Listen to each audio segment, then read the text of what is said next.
I'm Eric Vaughn. Familiar faces. Familiar faces. That's right. Yes, not old. That's right. All right.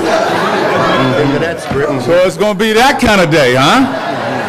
All right. Y'all chime in whenever you like. I am Eric Vaughn, from Washington, D.C., dislodged in Wisconsin, Milwaukee, Wisconsin, for the last 16, 17 years. Yeah, Wisconsin's a good place. Just gets awfully cold there. I used to do radio. I don't anymore. I used to do a lot of things. I don't anymore. But let me do this, and we're going to get started. And first of all, welcome to all of you, and thank you for coming today on behalf of Congresswoman Gwen Moore, who will speak to you shortly. Also, on behalf of Congresswoman Moore's office and on behalf of the Reverend Al Sharpton, he sends his regrets. He will not be able to be with us today. But we've got some more, what'd you all tell me? I can't say old faces. What'd you say? What was it? What was the term? Familiar faces. They always manage to stir things up, and I'm sure that today will be no different. George Frazier and James Braxton Peterson. I didn't know. Now, see, I learned something.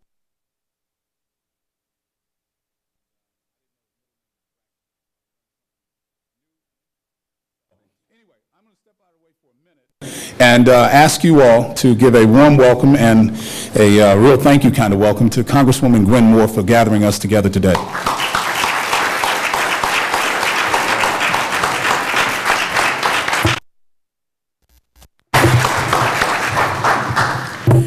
Well, I have a 20-page speech here, so I want you all to relax while I get through it. All jokes aside, this is one of a third series of programs that we have had that really deal with some of the more sensitive areas as they relate to the black community, some of the hardcore questions, and we are very, very delighted to have all of you here today. I am so happy and privileged to be a member of the Congressional Black Caucus, elected by my constituents who are here. I know there are others who are not from Wisconsin, but I have to give a shout out to my constituents who have given me this tremendous opportunity. Glad to see Larry Guyot here with us today. I know it's going to be hot just seeing him coming into the room. He is a historian from this area. But the topic here today is Black Men in the White House. Is this the beginning of a post-racial society? The goal of this forum is to provide all of us with the opportunity to have a real conversation about this socially conscious topic. Since Barack Obama's announcement that he was going to run for the presidency of the United States, the media has begun to throw around the term post-racial. And during the election, and even now, the context was usually in describing Barack Obama's success in the race and in his presidency. His race it's been argued that his win and his seizure of the White House makes race now a non-issue. And it signifies America's progressive post-racial stance. But what exactly does post-racial mean? And more specifically, is Obama's victory really as important as it's been led to believe by the mainstream media? Recently, comments made by the distinguished former President Jimmy Carter have brought this very topic to the forefront, and we found ourselves once again asking ourselves just how important is race today. I am going to defer to the moderator to introduce our very special guests here today, but I'd like to introduce a very good friend of mine.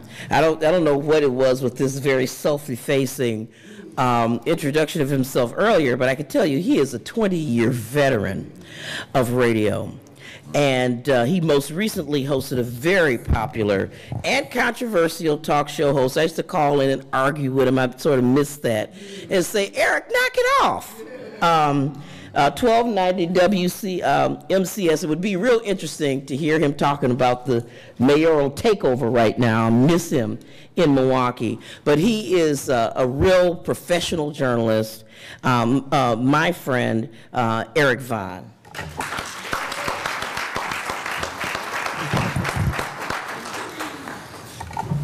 Oh boy, yeah, I miss having the opportunity to spout off and make people angry, but things happen. I guess I stay home now and make myself angry all day.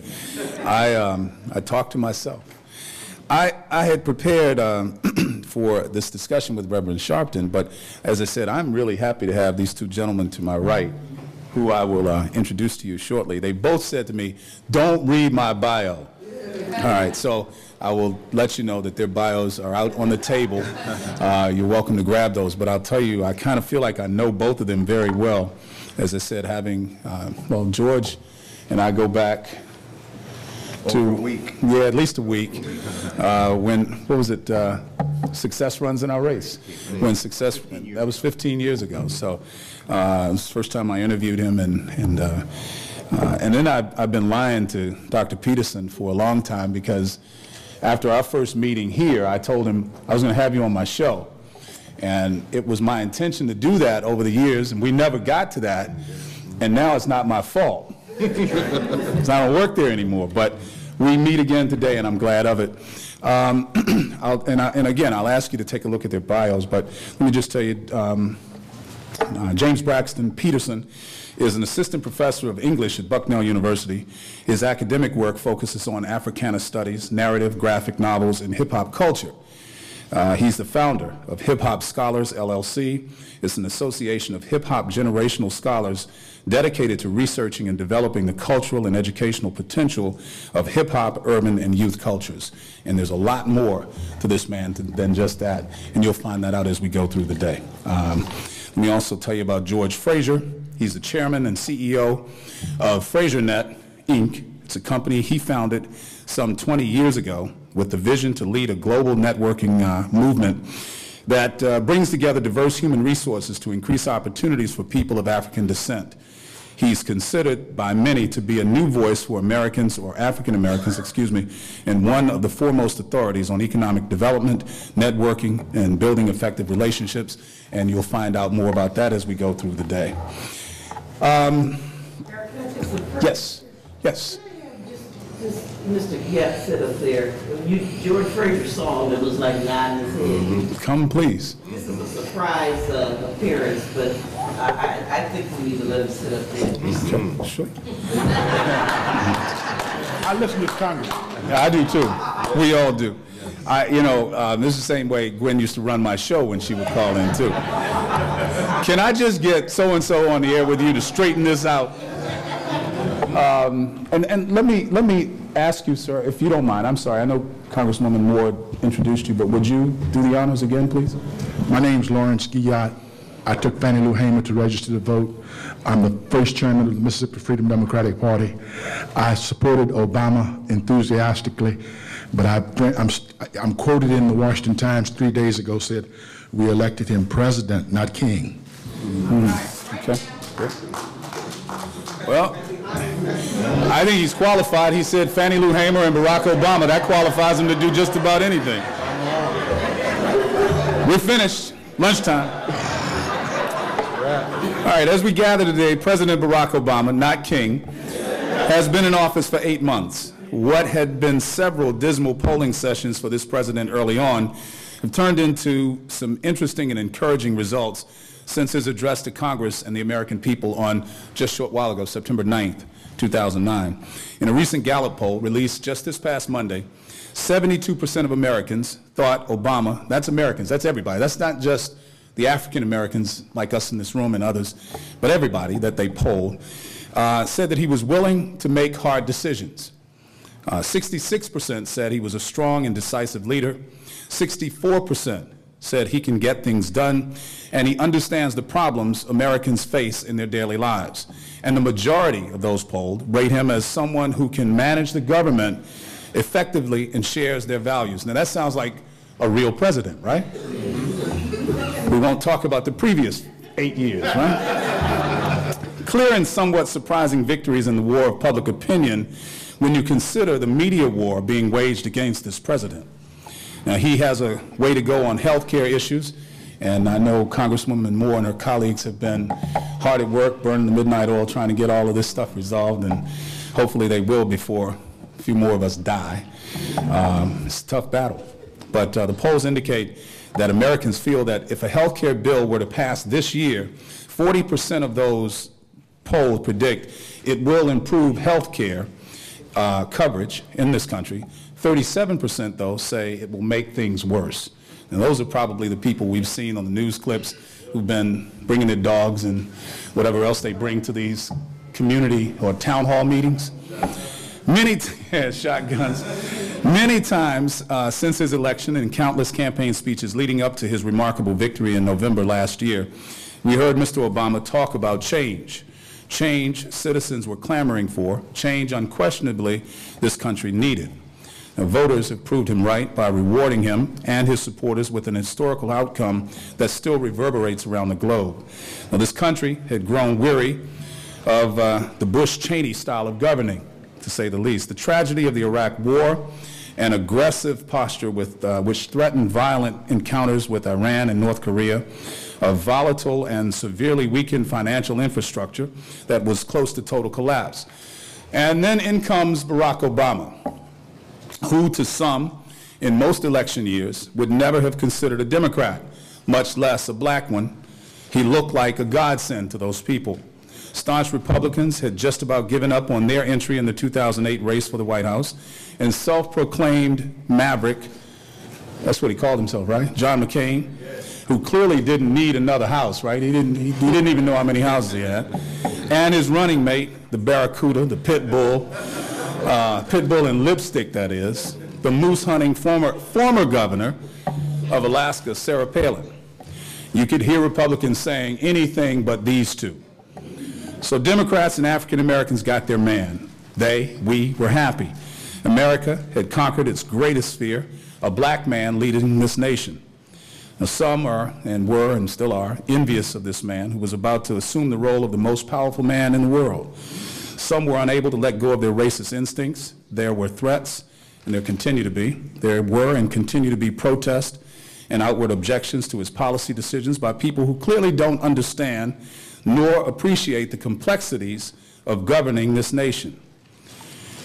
Again, it's been 8 months, and some might argue that this is too early to assess the job this man has done since moving into the White House.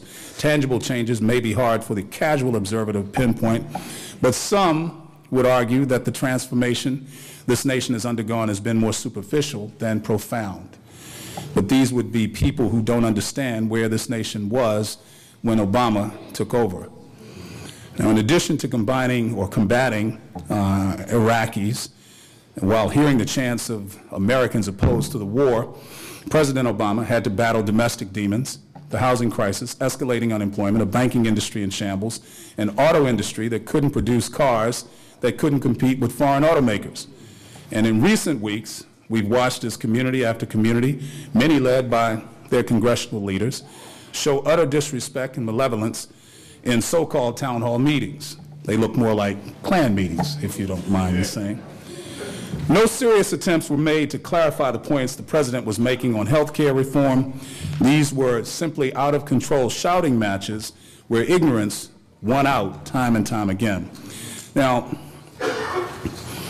I had written all of this and was preparing all of this to get Al Sharpton fired up. I'm hoping I'm getting my buddies over here.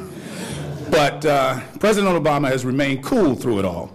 Some say too cool, maybe. He has withstood the many racial epithets hurled his way.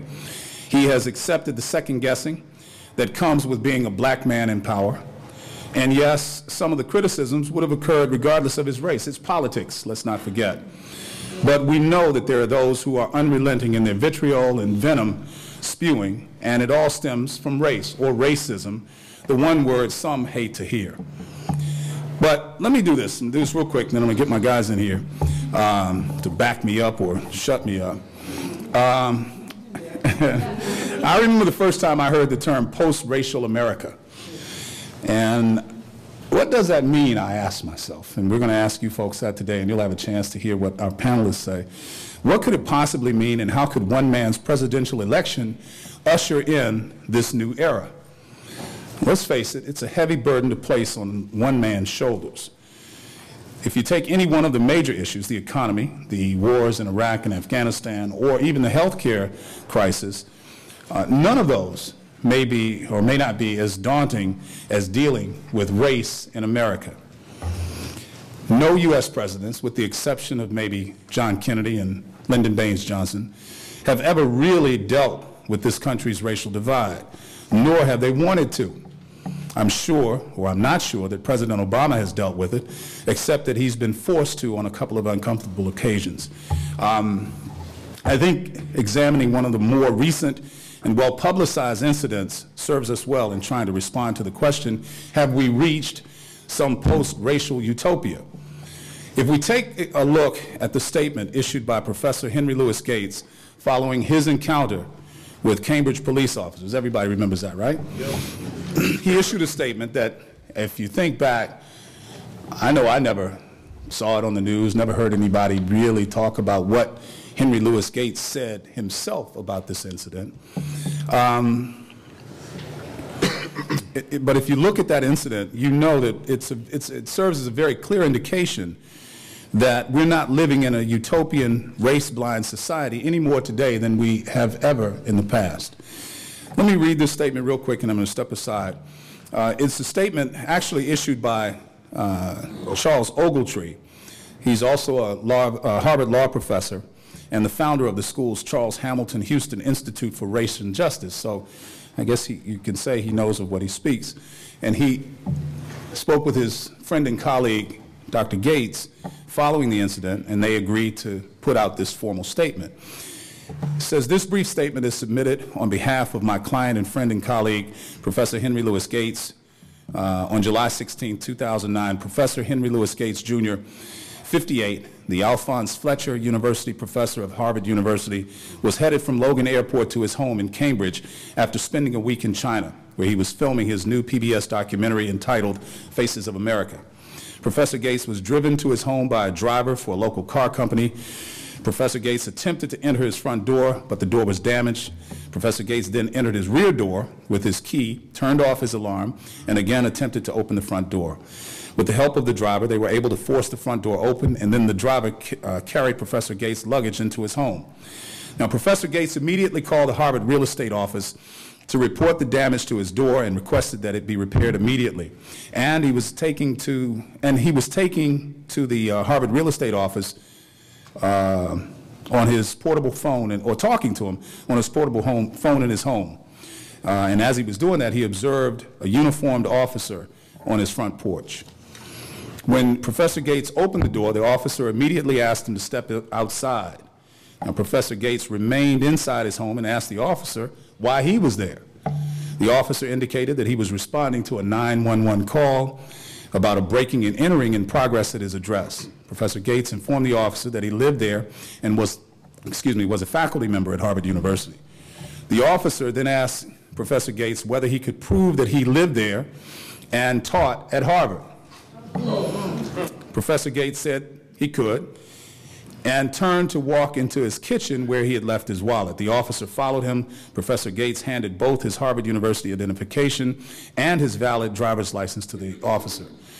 Both include the professor's photograph, and the license includes his address. So it's a pretty clear indication, right? Professor Gates then asked the police officer if he would give his name and badge number. He made the request several times. The officer didn't produce any identification, nor did he respond to Professor Gates' request for this information. After an additional request by Professor Gates for the officer's name and badge number, the officer then turned and left the kitchen of Professor Gates' home without ever acknowledging that he was or who he was, or if there were any charges against Professor Gates.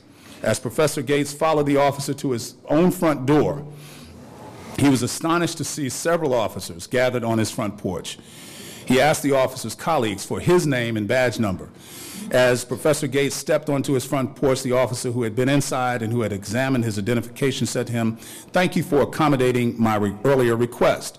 then placed Professor Gates under arrest. He was handcuffed on his own front porch. Professor Gates was taken to the Cambridge police station, where he remained for approximately 4 hours before being released that evening. Again, this is the statement issued by Professor Gates through Charles Ogletree. So we've heard all the variations, many variations of this story, and we have to believe someone. Personally, I'm going with Professor Gates' account as reflected in this statement. Most importantly, I believe this shows us not only that race is still an issue in this country, it's still a huge issue.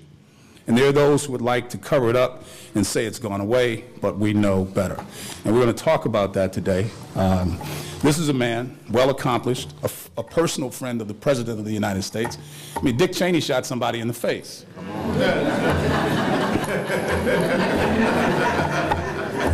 Dick Cheney shot somebody in the face. He's a free man. This guy's a friend of the President of the United States, and he's being treated like me. Let me again introduce my friends up here. It's become old hat now. We're working together. We're going to take this on the road somewhere. But let me ask, did we flip a coin? All right. Dr. Peterson's going to come first and give his response to the question, have we reached this post-racial society? And what does that really mean? How about a hand for Dr. Peterson? Thank you very much. Thank you, Eric. Thank you for that introduction, and I want to thank the Congresswoman and her staff. I love your staff. They're brilliant, and they get the job done, and it's always an honor for me to be here. It's always an honor to share the stage with these distinguished gentlemen, and it feels like home being here now, so I'm very, very happy to be here. Thank you, thank you, thank you. Thank you. That's the next step. That's definitely the next step. Now, part of the reason why I love you and love your staff is because every year when we do this, I don't necessarily have the theme in advance or know the theme too far in advance, because I'm usually batting second string or third string, which is fine. I love that. But ideologically, we're so consistent. And the way you think and the ideas you come up with are always so consistent and on point with where I am. And so it's no surprise to me that this particular question is something I've been ruminating on, thinking about, and speaking about on various television networks and in and around the spaces that I navigate. But I'm going to give you the short answer to the question, are we living in a post-racial nation? That answer is a resounding no. No, we are not. And I think today you'll see that many of us are going to be on the same accord, but we'll tease out what some of the nuances are. So to make this as brief as possible, I came up with my top 10 list of reasons why America is not a post-racial nation. Now, unfortunately, because there were too many of these, I had to put little addendums to some of them. So some of them have A, B, and maybe one of them has C to it. All right. But this is my top 10. These are my top 10 reasons why America is not a post-racial nation. Number 10, America is not a post-racial nation because the late, great Professor John Hope Franklin, who died March 25th, 2009, and I'm going to defer to the historian here. I'm sure he'll speak to the historical piece of this, but because I went to Duke and I had an opportunity to meet Professor Franklin, I know for a fact that he would turn in his grave if I endorsed or claimed a post-racial position. If you know the work of Professor Franklin, he dedicated his life and worked tirelessly to recover and to restore the fragmented and lost history of African American peoples. And he was proud of that history and challenged us to integrate that history into the American project proper. So my number 10 reason why America is not a post-racial nation is because Professor John Hope Franklin would say it is not. And in honor of his legacy and his life, I will echo that here for you today. That's number 10. Number 9 reason why America is not a post-racial nation is because Professor Henry Louis Gates of Harvard University was arrested for breaking into his own damn home. And the arresting officer, Officer Crowley, felt dignified and justified in doing that. Now, there's two pieces to this that I want to give you to kind of flesh out what my brother was talking about here a few minutes ago. Number one, police officers do have some discretion in certain situations to make decisions, right, about crucial, about the outcome of a conflict or a confrontation with a citizen, right? They are hired to protect us, right? In fact, in many ways are in our employ, and we love the policing institutions, and we have our problems with them, right? But if we cannot ignore the historical legacy of the relationship between police forces and the communities that they are charged to protect, that is an awful legacy. And again, I'll defer to other folks to think and talk about this, but that to me smacks of one of the reasons why this is not a post-racial nation. Now let me just add to this a little bit more. For those of you who are not familiar with Professor Gates' work, Professor Henry Louis Gates is one of these folk who is actually on the forefront of trying to claim that this is a post-racial nation. That's the inherent irony of the situation. Professor Gates has some of the most sophisticated theoretical analyses of how we have transcended race, right? He's written books about it and is tenured based on that. So the idea that he could be treated like me or like you I said I was going to set you up. Is an extraordinary irony. The idea that Professor Gates would say that he's going to get at the forefront of a racial issue is really ironic and powerful, but also underscores that we are not living. It's a comeuppance. Yeah, he got his, didn't he? Yeah. But we're not living in a post-racial. But he's on PBS, remember? Okay, I mean, look, and listen, please don't leave here and say that Peterson disrespected Henry Louis Gates. Please don't say. I'm just pointing out the irony of the situation. Speak for yourself, brother. Okay, now number 8 does have a couple of subsets here, but this is the number 8A reason why America is not a post-racial nation. And that's because Van Jones was politically forced to lose his job based on the machinations of a racist right-wing party. Okay? Now, let me just, Van Jones had a mid-level sort of position in the Obama administration, but if you've ever heard this man speak, he is one of the most charismatic, one of the most powerful, one of the most compelling and magnetic speakers that we have. He's one of our greatest resources, and he's at the forefront of the transformation of our economy into a green economy. And again, I'll defer to Dr. Frazier on that. I'm sure you're going to speak to that. But Van Jones, the fact that he could be pressured out of this administration, and when we look at previous administrations and previous crimes and previous missteps, and people still keeping their jobs, that is an extraordinary Dick Cheney shot a man in the face. Dick Cheney shot a man in the face. And conspired with Scooter Libby to expose CIA agents. I mean, the idea that Van Jones had to step down so not to draw too much attention to the Obama administration certainly to me smacks of the fact that we are still living in a very racialized nation. That's 8A. 8B, I just want to go back to this and just underscore this. America is not a post-racial nation because of a small but loud and very vocal racist right wing that consists of Glenn Beck, Rush Limbaugh, Michelle Malkin, and others. Now, freedom of speech, fine. But we also have to acknowledge the fact that they are fanning the flames of racial hatred. And if you live in certain areas of this country, like where I live, you can see that around you. There are people who take Glenn Beck seriously. Now, while that may seem stupid and scary to us, I assure you, there are people who take him seriously. There are people who take Rush Limbaugh seriously. That's 8B. Number 7. Reason why America is not a post-racial nation is because black folk have not rallied around ACORN or acknowledged the role of ACORN plays in our communities. Now listen, we just need to shift our frame of focus a little bit about this, right? Because you get 2 white conservative filmmakers who set up an entrapment scheme, and it's no other way to define it, an entrapment scheme, right, to put folk on tape, black and white, who work with ACORN to expose some of the corruption. Now, for those who don't know, ACORN works in some of the most dangerous and some of the most impoverished communities to empower poor people and people of color. The idea that we would have to defund them based on politics, again, suggests and underscores to me that we are still living in a very racialized nation. Because even for us to stand out and speak against it, to speak against that what I think is maybe one of the most awful things that's happened politically over the last year or so, to speak against it is to enter into a racial discourse. So that's my number 7 reason, and I urge people to rethink ACORN. Don't let what the media is saying about ACORN or what these 2 little filmmakers are saying about ACORN determine for us what ACORN is. All right? It was one of our best community resources. The question now is, can we maintain it and keep it intact without the funding and support of our own government? Yes. We can. You're right. That's right.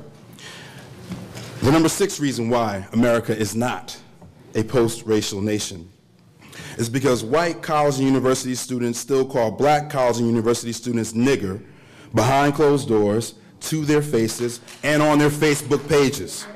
Okay? Behind closed doors, to their faces, and on their Facebook pages.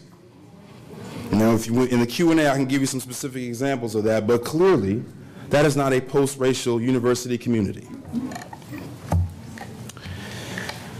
Now, 5 has 3 parts because I had to get all of these in here, but I'm going to try to run through them quickly. And again, if you want the names and talk more about the specifics of these, we can do that in the Q&A. But the number 5 reasons, and I think there's an A, B, and C here, why America is not a post-racial nation is 5A, because Roger Stevens smacked Sonia Matthews' daughter in Walmart, right? In a Walmart. Yep.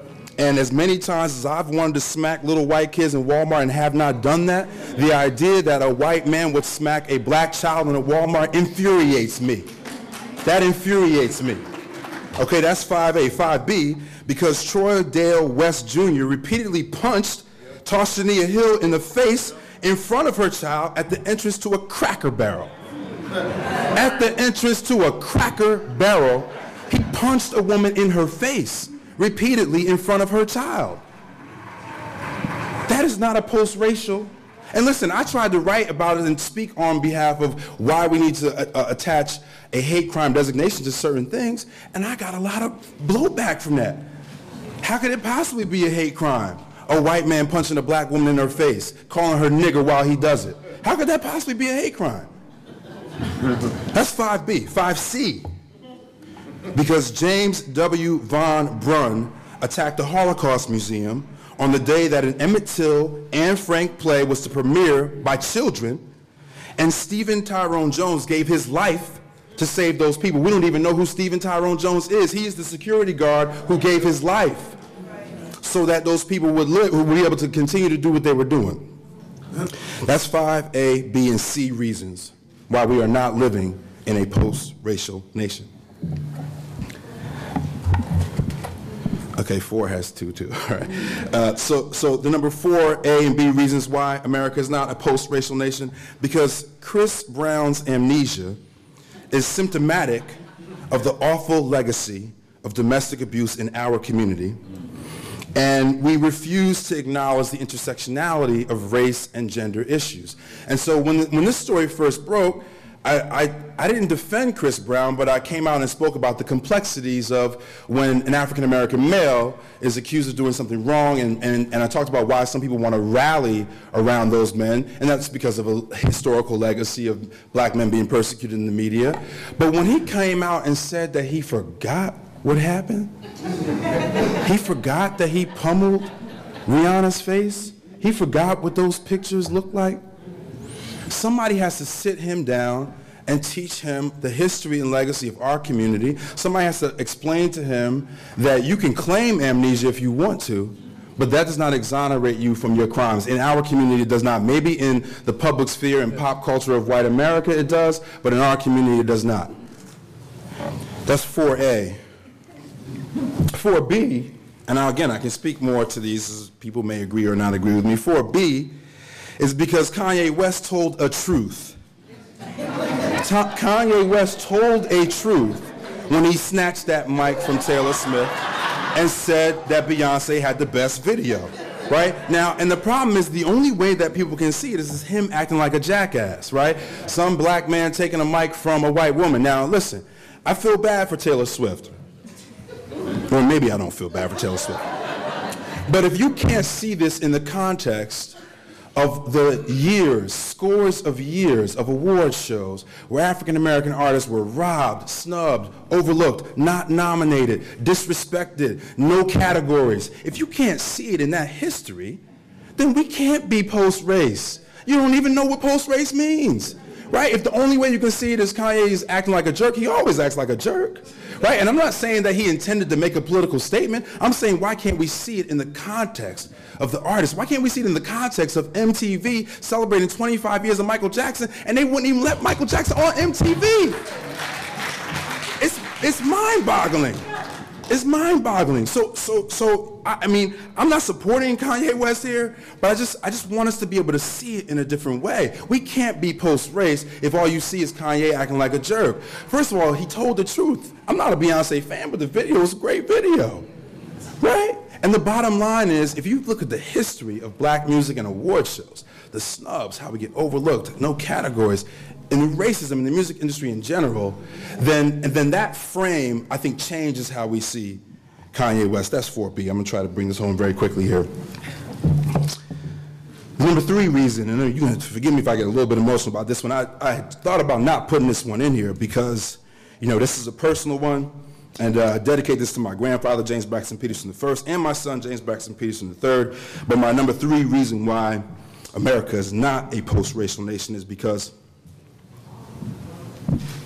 my children who go to a predominantly white school in central Pennsylvania are often called Blackie and Brownie, and kids say, don't touch me, I don't like black people, and parents come in and tell the teachers to move their kids from sitting next to my kids. When they play on the soccer teams, when they play ballet, and when they're in Girl Scouts and doing the things that young people do, my kids who are 8 and 10 must confront the reality of race in this nation every day. You can't talk to me about being post-race when I have to sit down with my kids and explain to them why people don't want them to touch them, and why people don't want to sit next to them, and why people don't want them to play on the team, why people don't want to jump rope with them.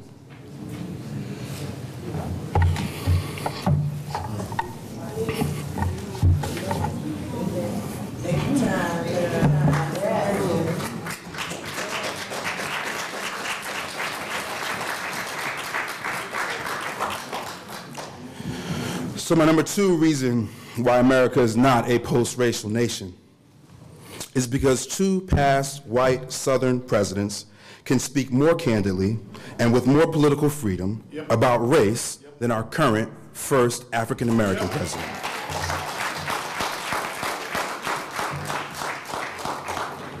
And, you know, I spoke on that this week. I did Countdown earlier this week, and I spoke on that, and I tried to explain to the audience that, you know, first of all, for a lot of African Americans, you know, Jimmy Carter holds a special place in our hearts, and him speaking out shows part of the reason why, right? Because Carter was never afraid to speak truth to power.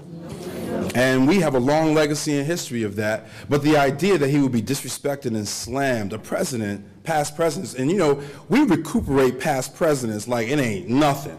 I mean, they turned Ronald Reagan into a god. In 20s, I mean, I grew up, Ronald Reagan was like that. There was people decoding his name for like 666.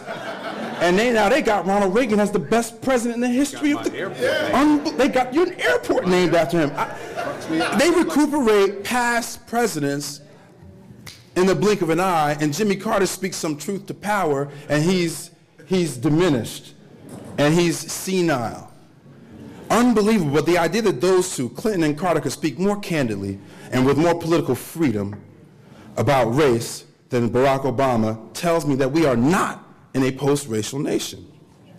Now, the number 1 reason why we are not living in a post-racial nation is because we live in America. We live in America. And the history and legacy of America is inextricably linked with race in both positive and negative ways. And this begs the question, do we even want to be post-racial? right? And it goes back to, again, our history. It goes back to Dr. Franklin. And there's a way in which we celebrate our race. It's not all bad for us. It's not all bad. And so I want to leave it out on that note and just, again, thank you guys for giving me some time to share some of my thoughts on this, and certainly will take any questions, concerns, or challenges on that. Thank you.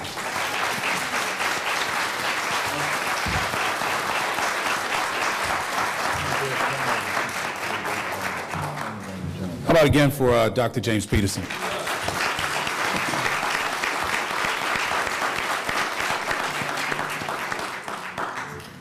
I didn't know there was a place called Pennsylvania, Wisconsin. We got some of the same schools in Wisconsin, unfortunately. Thank you. Without further ado, I'll ask my good buddy, Professor George Fraser, to step forward.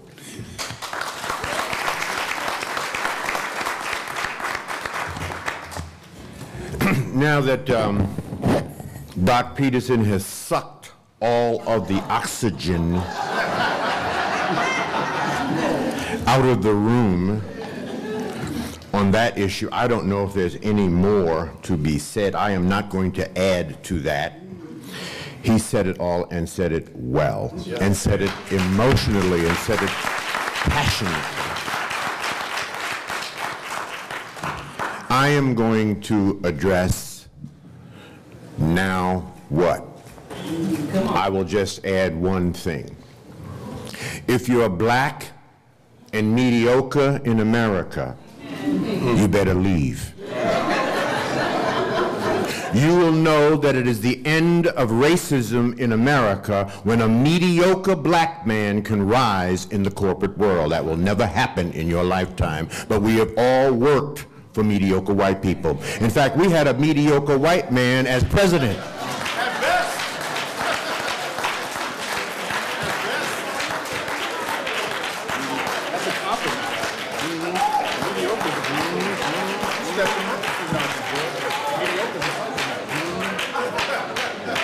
So, if I was amongst us, I would say it differently, but there's a camera going. I'll keep this clean. This is my 28th Congressional Black Caucus. I'm 65 years old. I know I look 35 or 40, don't I? And you know black don't crack, right? Black people look good when they get old. They do. It's that oil in that skin, Gwen. That's that oil. Rub that oil in, baby. Don't rub it off. Rub it in. Anyway, it's my 28th caucus. Starting back in the early days with my congressman at that time, Lou Stokes, who was still wonderful and living. And I will say to you that when all is said and done, more will be said than done.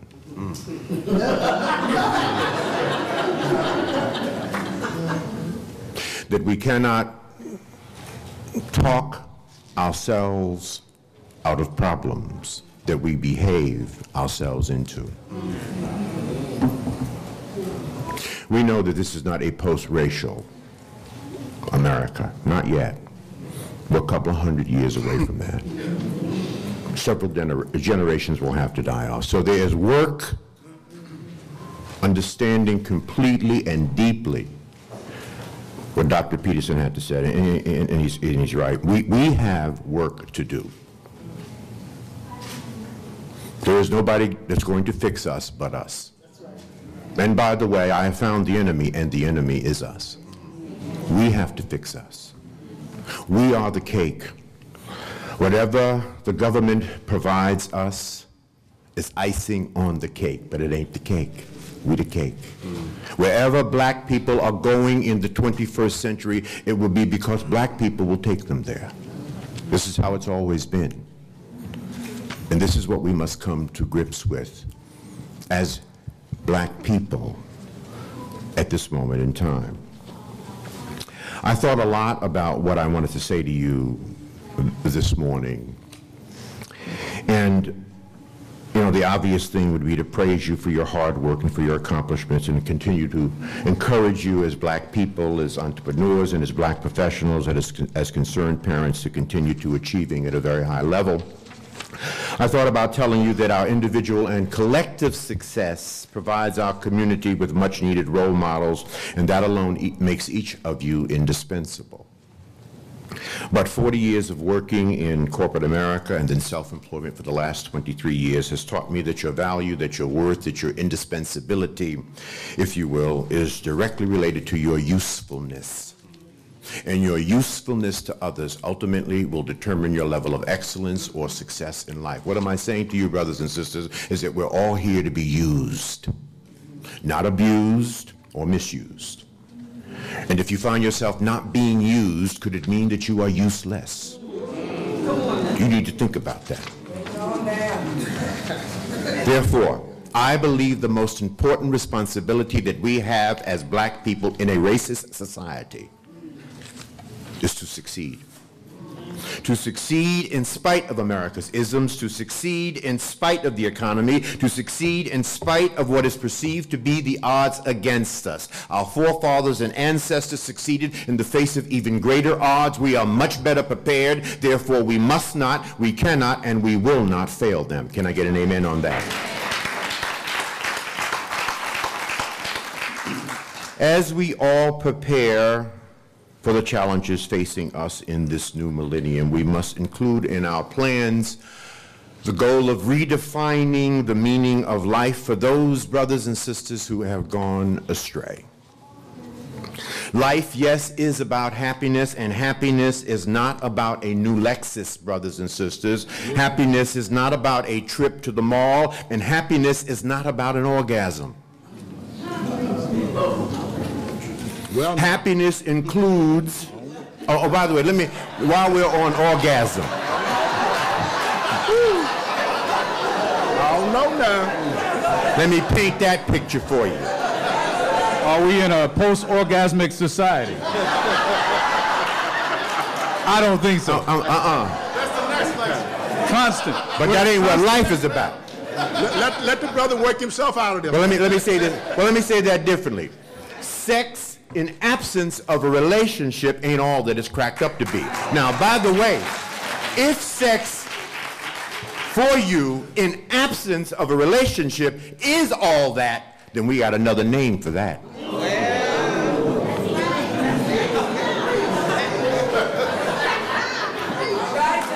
Happiness, brothers and sisters, includes the self-respect that comes from accepting responsibility for our lives and earning our way in the world. And all of the great thinkers throughout history agree that happiness flows from realizing our full human potential, doing productive work, and overcoming ever more challenging obstacles. And the driving force must be our inner goals, rather than the need to just make a living. Government cannot give you happiness. It can only ensure the conditions from which you pursue it yourself. You cannot be happy on welfare. You cannot be happy with reparations. You cannot be happy with civil rights only. Happiness is an inside job, and it begins and ends with you, your vision, your God-given unique purpose, and ultimately your results. Now, we have to come to grips with this. We have, in our organization, FraserNet, we are a 22-year-old, principle-centered global leadership network of 51,000 top black professionals, business owners, and community leaders who do our work quietly. We are focused on economic development through education, training, and empowerment for our people. We have two simple goals, and we invite you to join our network. And if you ain't feeling our goals or you're not into our doctrine, we invite you out of our network. We're only focused on two things. Now, if you're passionate about AIDS in Africa, do not join our network. Don't come to our conference, because we ain't discussing AIDS in Africa. AIDS in Africa is important, but we ain't working on that. But if you are passionate about that, find a network that's dealing with that and join that and give your time and resources to that. But that's not what we're dealing with. If you are passionate about the two generations of our children that have fallen through the cracks, that have been miseducated or not educated, then you find organizations that are dealing with urban education, which needs to be fixed in America, and you give your life and time to that organization, but we ain't working on that, and you will not find any of that at the Power Networking Conference or any of that conversation in our network. We're focused on just two simple things. One, to build wealth that can be transferred intergenerationally. I said to build wealth that can be transferred. It's not that we are broke, we're just, we're not poor, we're just broke. That's, we're a $920 billion economy, brothers and sisters. If we were a nation, we'd be the 10th richest nation in the entire world. So we're not poor, we're just broke. Our money goes in one direction away from us. Yes. Recycles less than 1 or 2 times in our community, and we're some of America's most conspicuous consumers. I know you saw this article. I hope you saw this article on the front page of USA Today not long ago, but below the fold. Here's what it said about black people and their money. It said, black people, baby boomers, you and I in this room, we will be the first generation to raise another generation that will be worse off than us. That has never happened in the 400-year history of Africans in America. Our forefathers and ancestors and elders must be rolling over in their grave. We need our ass kicked. We're going to raise another generation that will be worse off? What's up with that? So you can count me out of that equation. I will not contribute to that. And you don't need to contribute to that.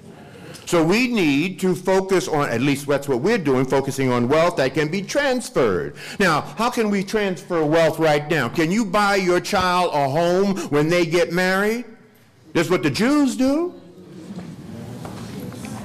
If your child qualifies to go to Harvard and does not get a scholarship, can you write that $50,000 check every year?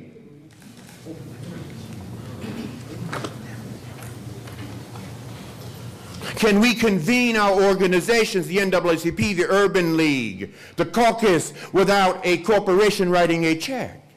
Can we convene? Can we meet?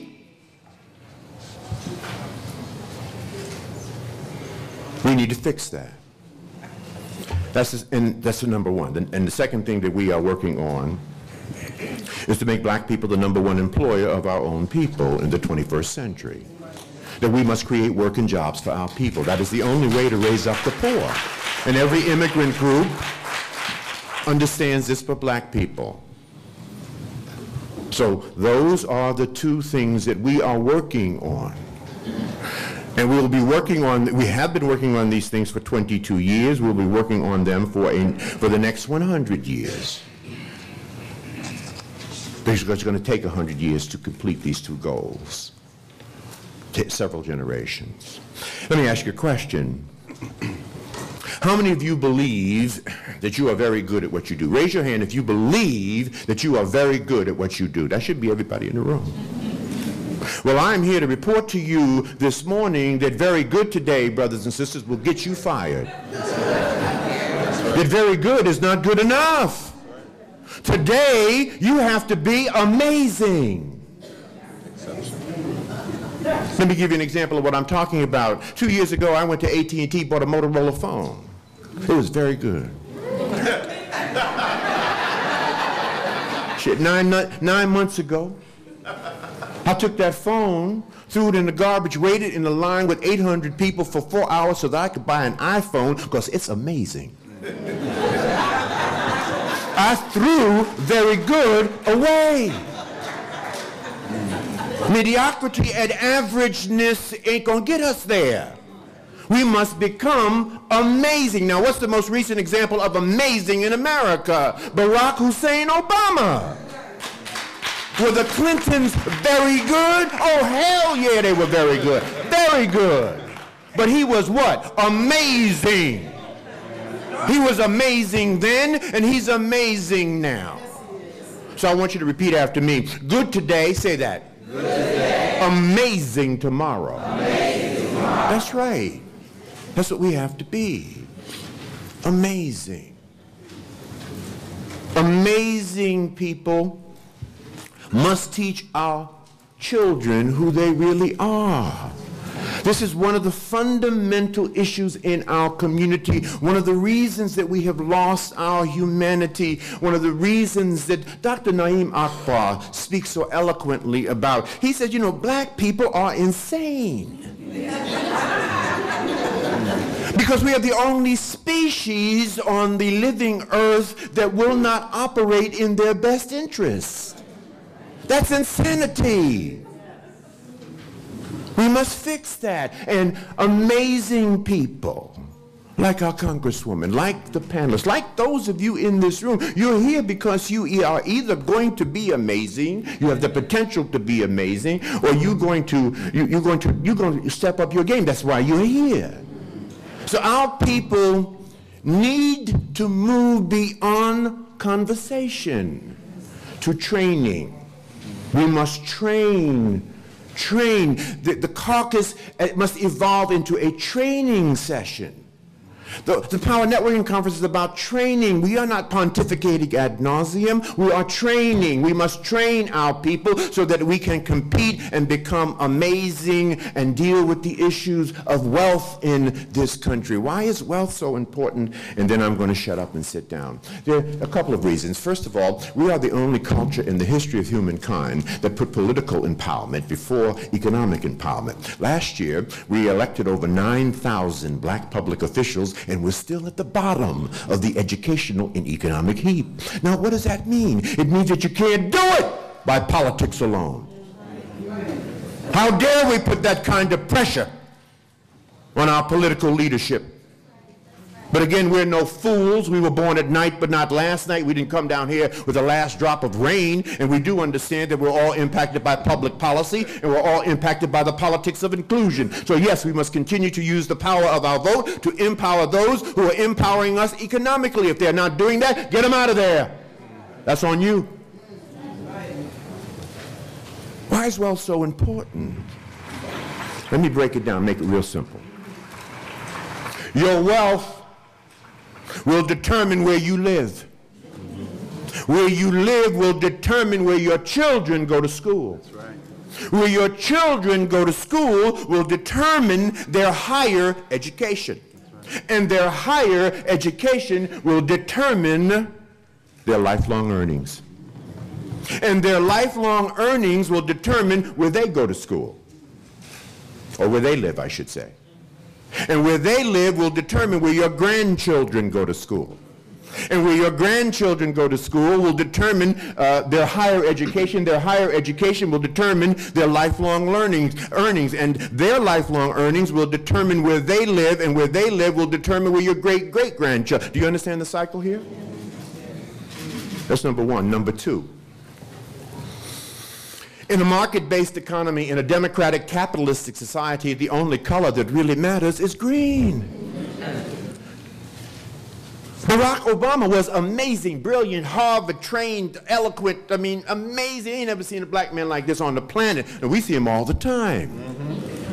But here's what Barack Hussein Obama knew. In spite of his amazingness, he had to raise $800 million, or we would not be calling him president. So in a market-based economy, in a democratic capitalistic society, the only color that really matters is green. Now, I'm not saying, that's great. I'm just saying that's what it is. So until our pile of green is as big and as high and as deep and as wide as any other cultural group's pile of green, we will never be considered an equal at the table of democratic capitalism. That's number two. And finally, on this point, at the end of the day, brothers and sisters, when we finish pontificating ad nauseum about our issues, somebody's got to write a check. Congresswoman, when this is all over, a check's got to be written. Our Jewish brothers and sisters can write the check. Our Asian brothers and sisters can write a check. Our Arab brothers and sisters, whether you agree with them or not, they can write a check. We can't write the check.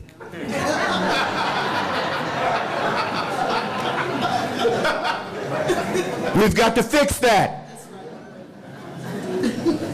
So the 21st century vision for black people has to include wealth, new tools, new training, new sophistication. Critically important. Amazing people, you, and this is critically important because our humanity is at stake here.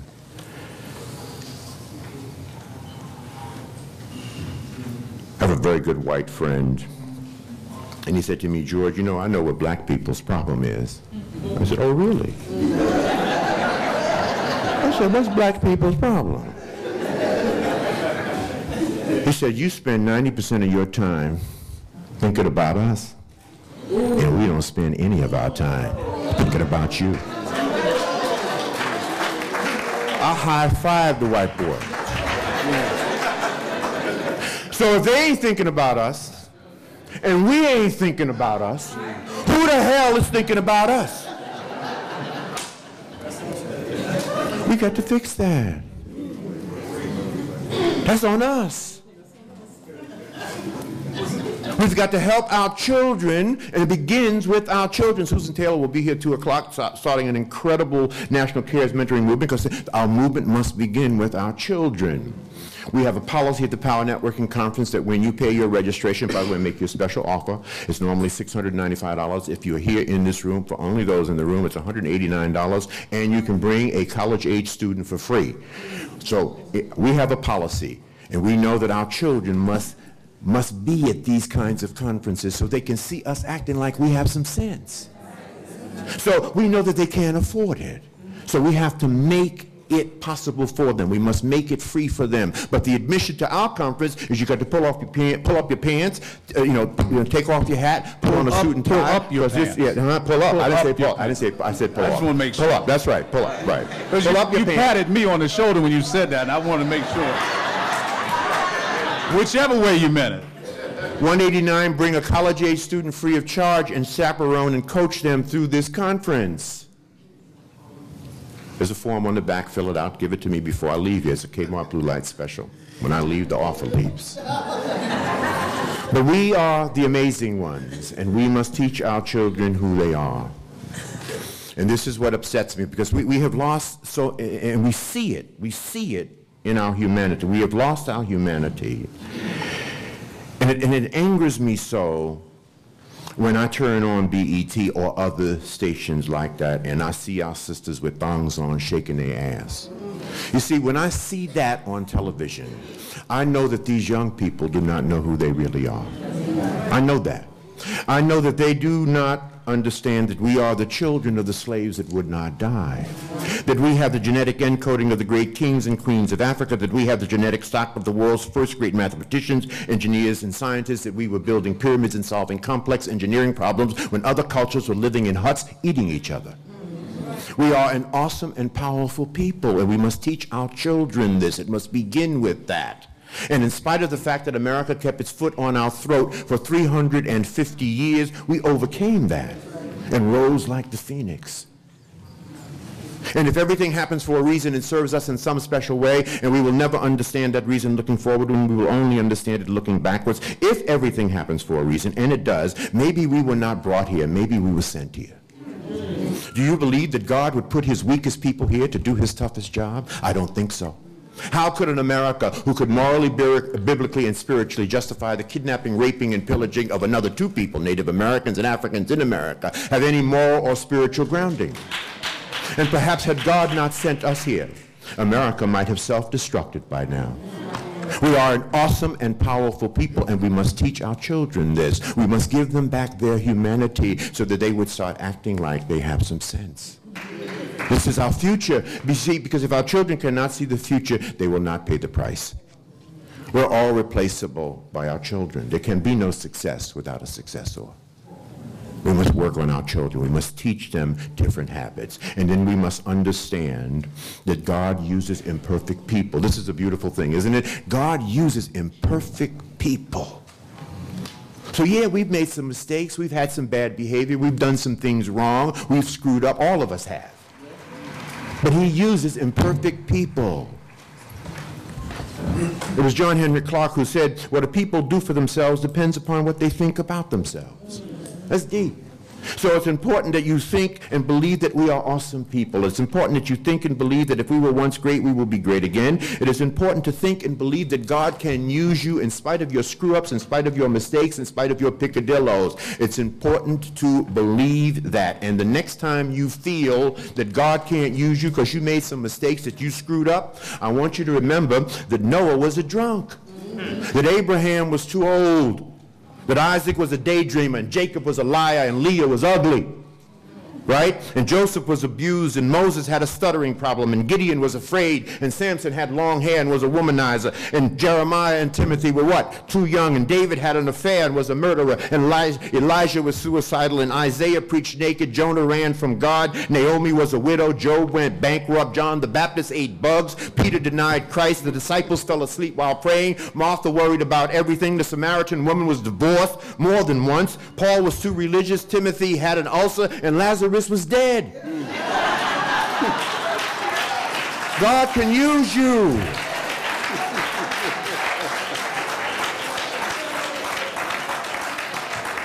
I want you to repeat after me, repeat with enthusiasm. This is not about me. Will you say that? It's not about me. This is about we. This is about we. It takes teamwork. It takes teamwork to make the dream work. to make the dream work. We have the timber. We have the timber. Let us build. Let's build. That's my story, and I'm sticking to it.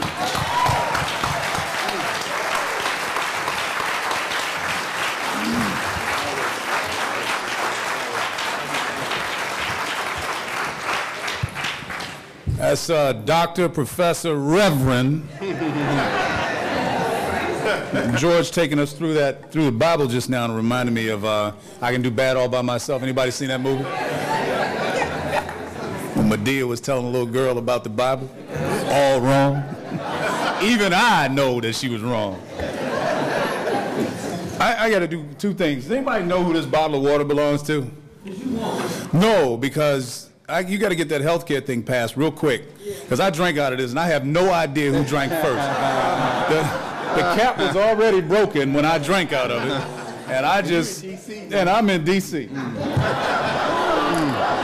Hey, I'm from here. I can say that. Anyway, the other piece of housekeeping, I have no idea who this young lady is, the photographer. You're here every year, aren't you? And you don't have any knee pads yet. But how about a hand for the photographer? She has been crawling around on the floor for at least 4 years, because that's how long I've been coming here to do this, and never complains. All right, I have the pleasure of asking Dr. Professor Lawrence Guyot to join us here and deliver his message to you on the question, are we in a post-racial America? I want to say how proud I am that Gwen invited me to do this. Bring your mic down a little bit. Gwen saw me on yesterday and said, come here, and that's all I needed, because I knew she was going to, and we respect each other because we are warriors. I want y'all all to stand up, because I want the total attention. I want you to get unrelaxed, stand up a little bit. Now I want you to sit down and listen. Because I come here. You got 15 minutes. I come here not to make friends. I come here to teach. I am one of those people who started out in the early 60s to change Mississippi. Mississippi said, you niggas will never vote. If you go vote, your name will be posted in the newspaper. And if you pass all of the tests, any of the 385, a good character clause will be used by any white person to disqualify you from voting. The most creative, the most aggressive political movement in Mississippi, in America, happened in Mississippi. I'm one of those who set out to change Mississippi, and we changed the world. So don't tell me about what we can't do. Let us understand Obama. Obama learned everything we could teach him in the civil rights movement. He taught the Constitution. So when he was faced with the Burroughs situation, now see, I had Arthur Kenoy for a lawyer. When the Congress kicked Adam Clayton Powell out, Arthur Kenoy forced the Supreme Court to put him back in. That was the precedent. I knew that.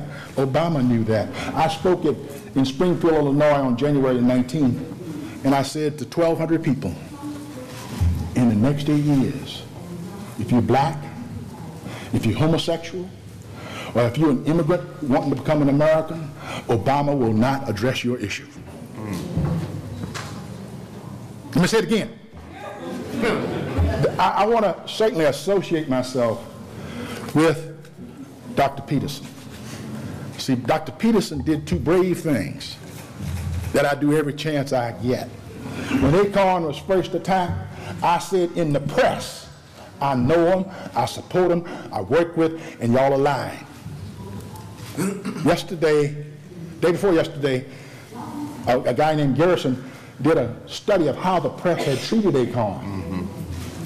And he pretty much said, look, they misused information, they exaggerated accusations and innuendo, and I also want to associate with this dear gentleman because he had the guts to support Van Jones. Yeah. I teach organizers. I'm not, I'm not humble. And I teach them well. And Van Jones is one of the best I've ever seen. So we should be very clear. We should support Van Jones. We should support Acorn. Empowerment is what we should be talking about. Now I know money is important, but you can have money and still be powerless. Empowerment is as pleasurable as sex and as addictive as crack. And from Christianity to Islam, no movement has ever succeeded without it. Go find me one. I want all of you to just study American history. I want you to read a book called Slave Nation by Alfred Grunrose that takes you into the Constitutional Convention. Then I want you to go read another book called Thomas Jefferson, the White President by Gary Wills. At Howard University, all of the major historians in America met at the Lincoln Bicentennial.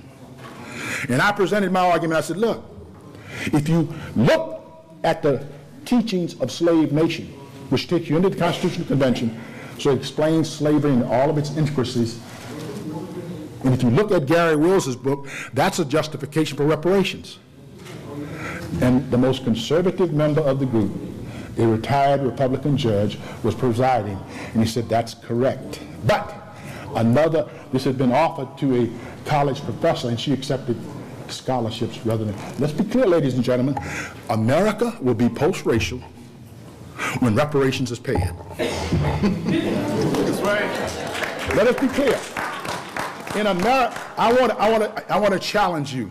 Some people forget. They say, well, let's put it this way.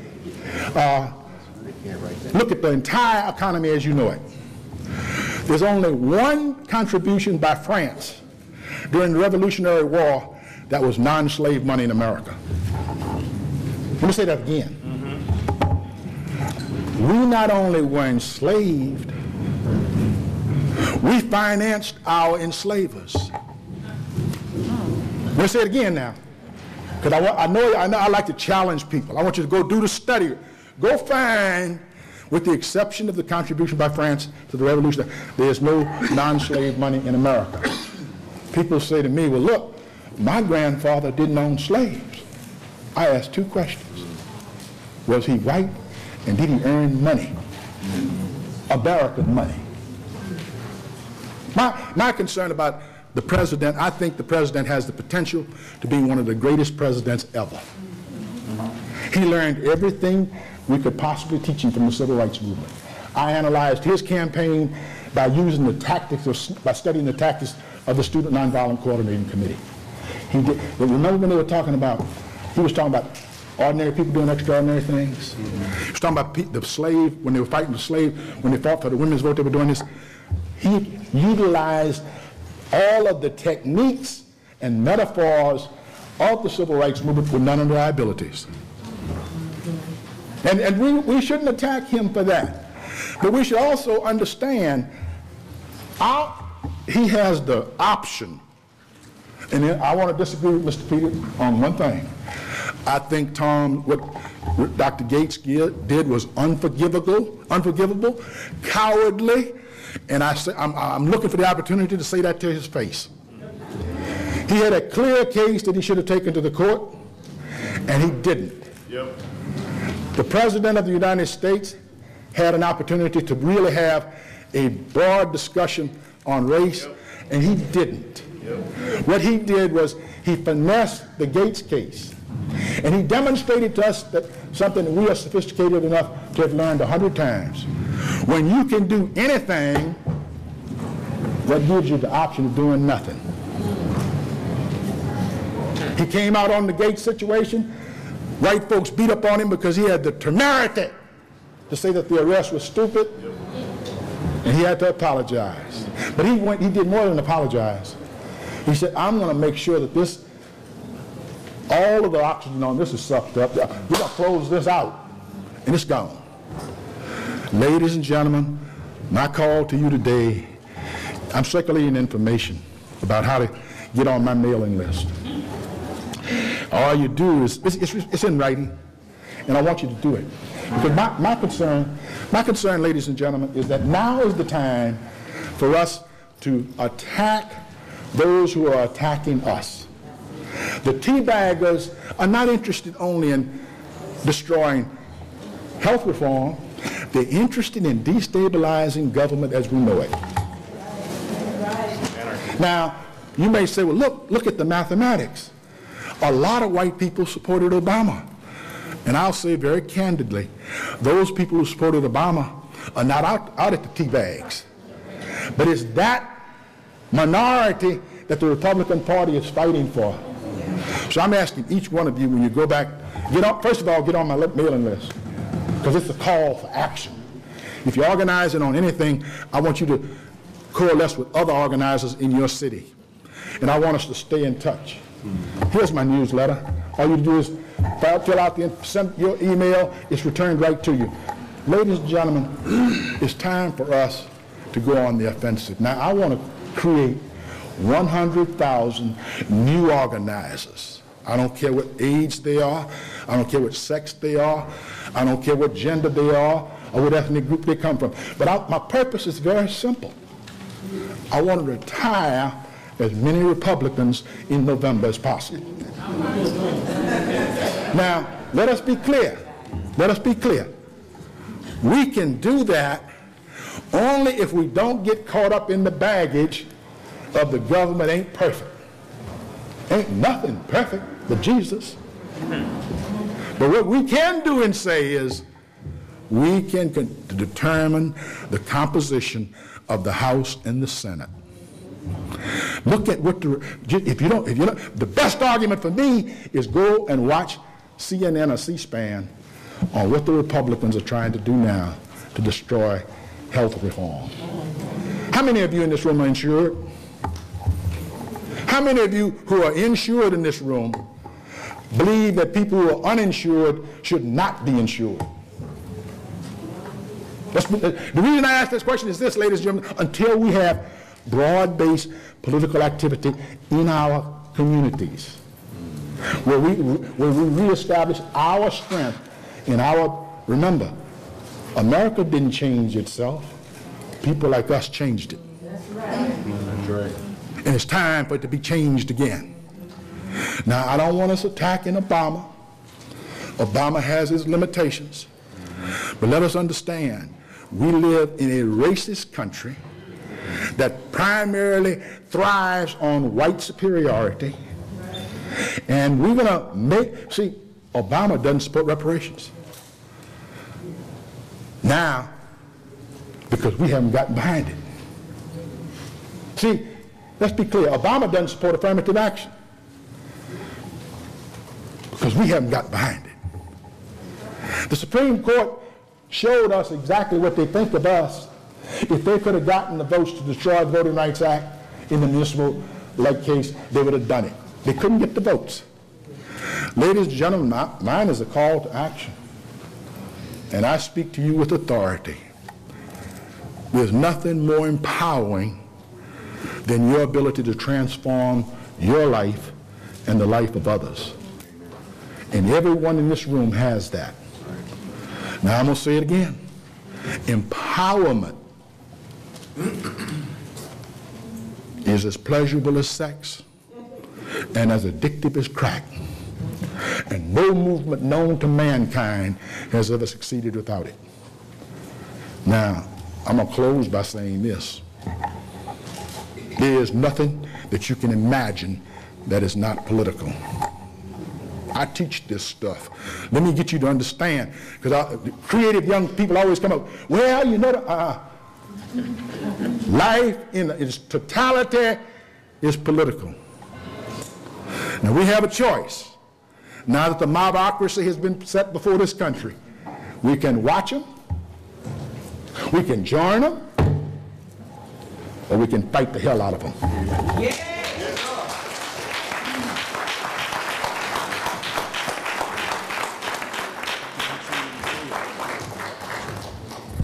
Professor Giat, how about it? You don't do better than that.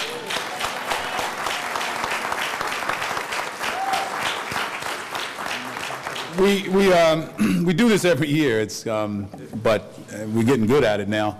We're gonna go till 12:30. Okay. All right. Which means that not everybody in the room who might have a question or comment will have a chance to pose that. So I'm going to ask that we form a line at the microphone over here, and I'm going to also ask that we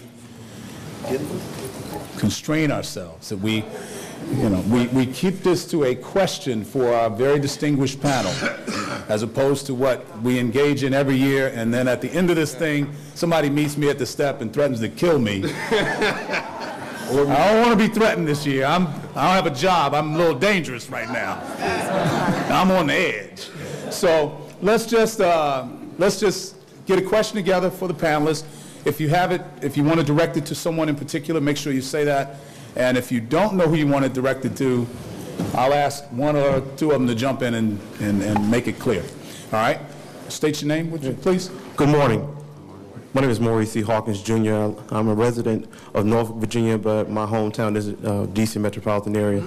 My question is, I am a political crackhead from the standpoint that, and I saw you on Countdown, very good.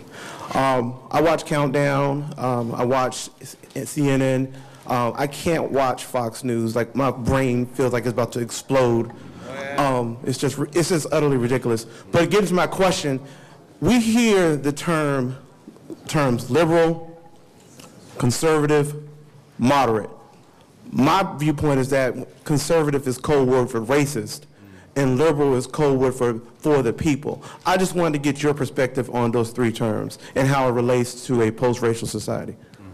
There is no such thing as a post-racial society in America. They never will be until reparations are restored. But I like your definition. Liberal is more positive, more progressive. Conservative is becoming more and more old white men in the South. That's where the Republican Party is moving. So I'm saying we should cut them off at the knees everywhere else. Yeah, I would also, I would want people to not get caught up so much in how politics gets labeled. I'd rather people think more along the lines of issues, concerns, and although we always want to be acting locally, we still have to think globally and nationally as well.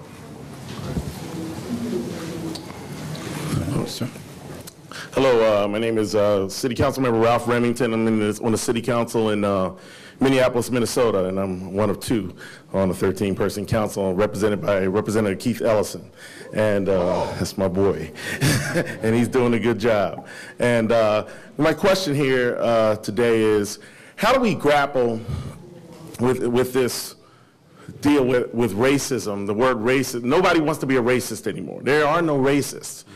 So how do we deal with this thing where if you name racism, then the racist calls you a racist for naming him a racist. I just don't get it. And I think when you talk about the silence of, you alluded to the silence of Obama in regards to, President Obama in regards to these issues, I think it's, I saw Juan Santos, the late Latino activist, talk about how it's indicative of our silence in America in general, in corporate America, that Obama is our silence writ large within corporate America.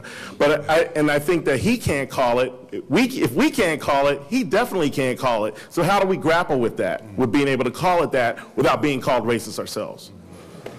Anyone in particular, or? Anyone. Okay. George? Let me give you my take.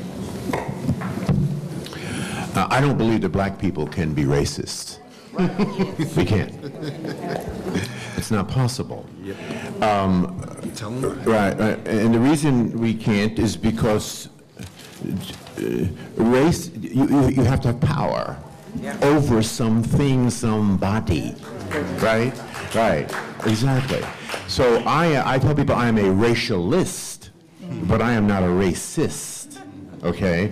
In other words, I believe in doing everything I can, including applying my resources, intellectual capital, and all that I'm about for the support and the upliftment of my own people first.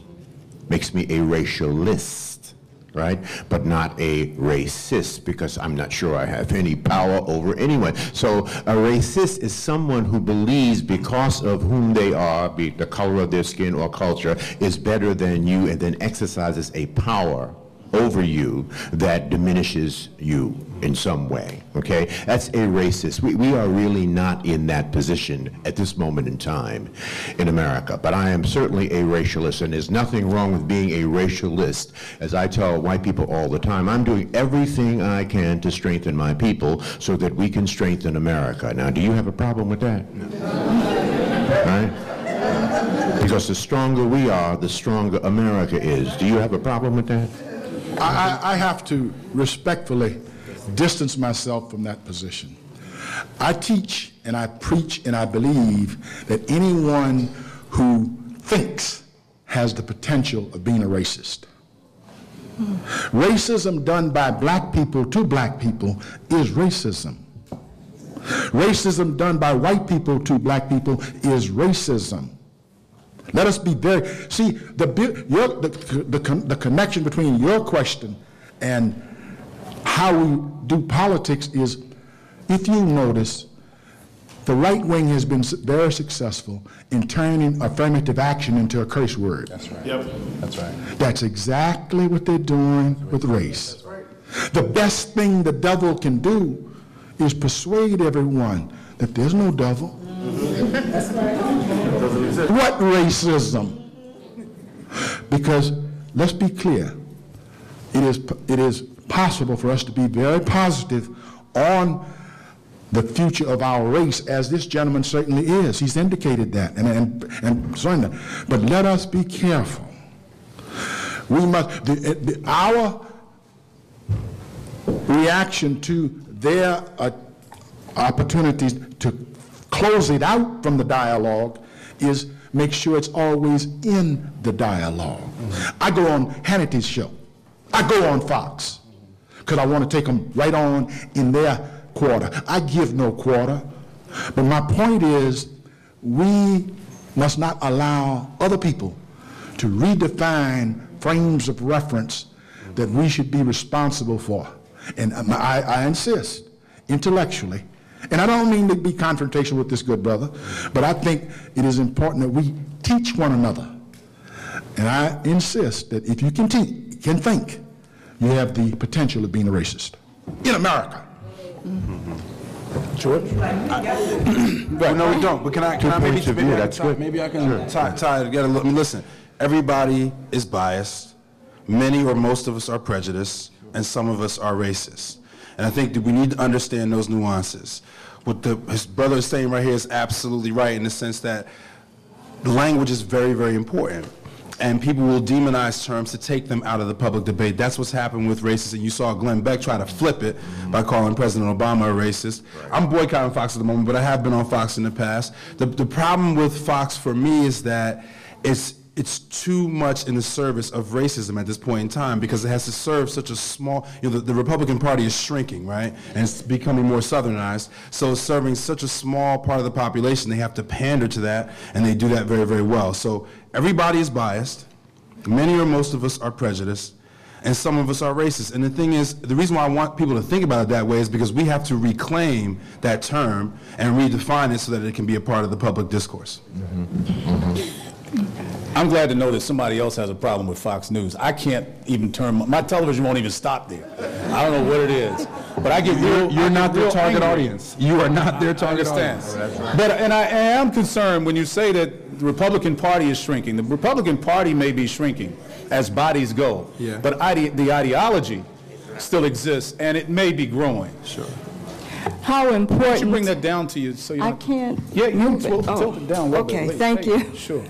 How important do you think it is that the Congressional Black Caucus Foundation, the United States Congress, particularly the Congressional Black Caucus, our newly elected black president, remember that we are in the nation's last plantation, Washington, D.C., where you have over 60% of 600,000 people who pay the highest federal taxes in the nation but have no representation in the House or the Senate.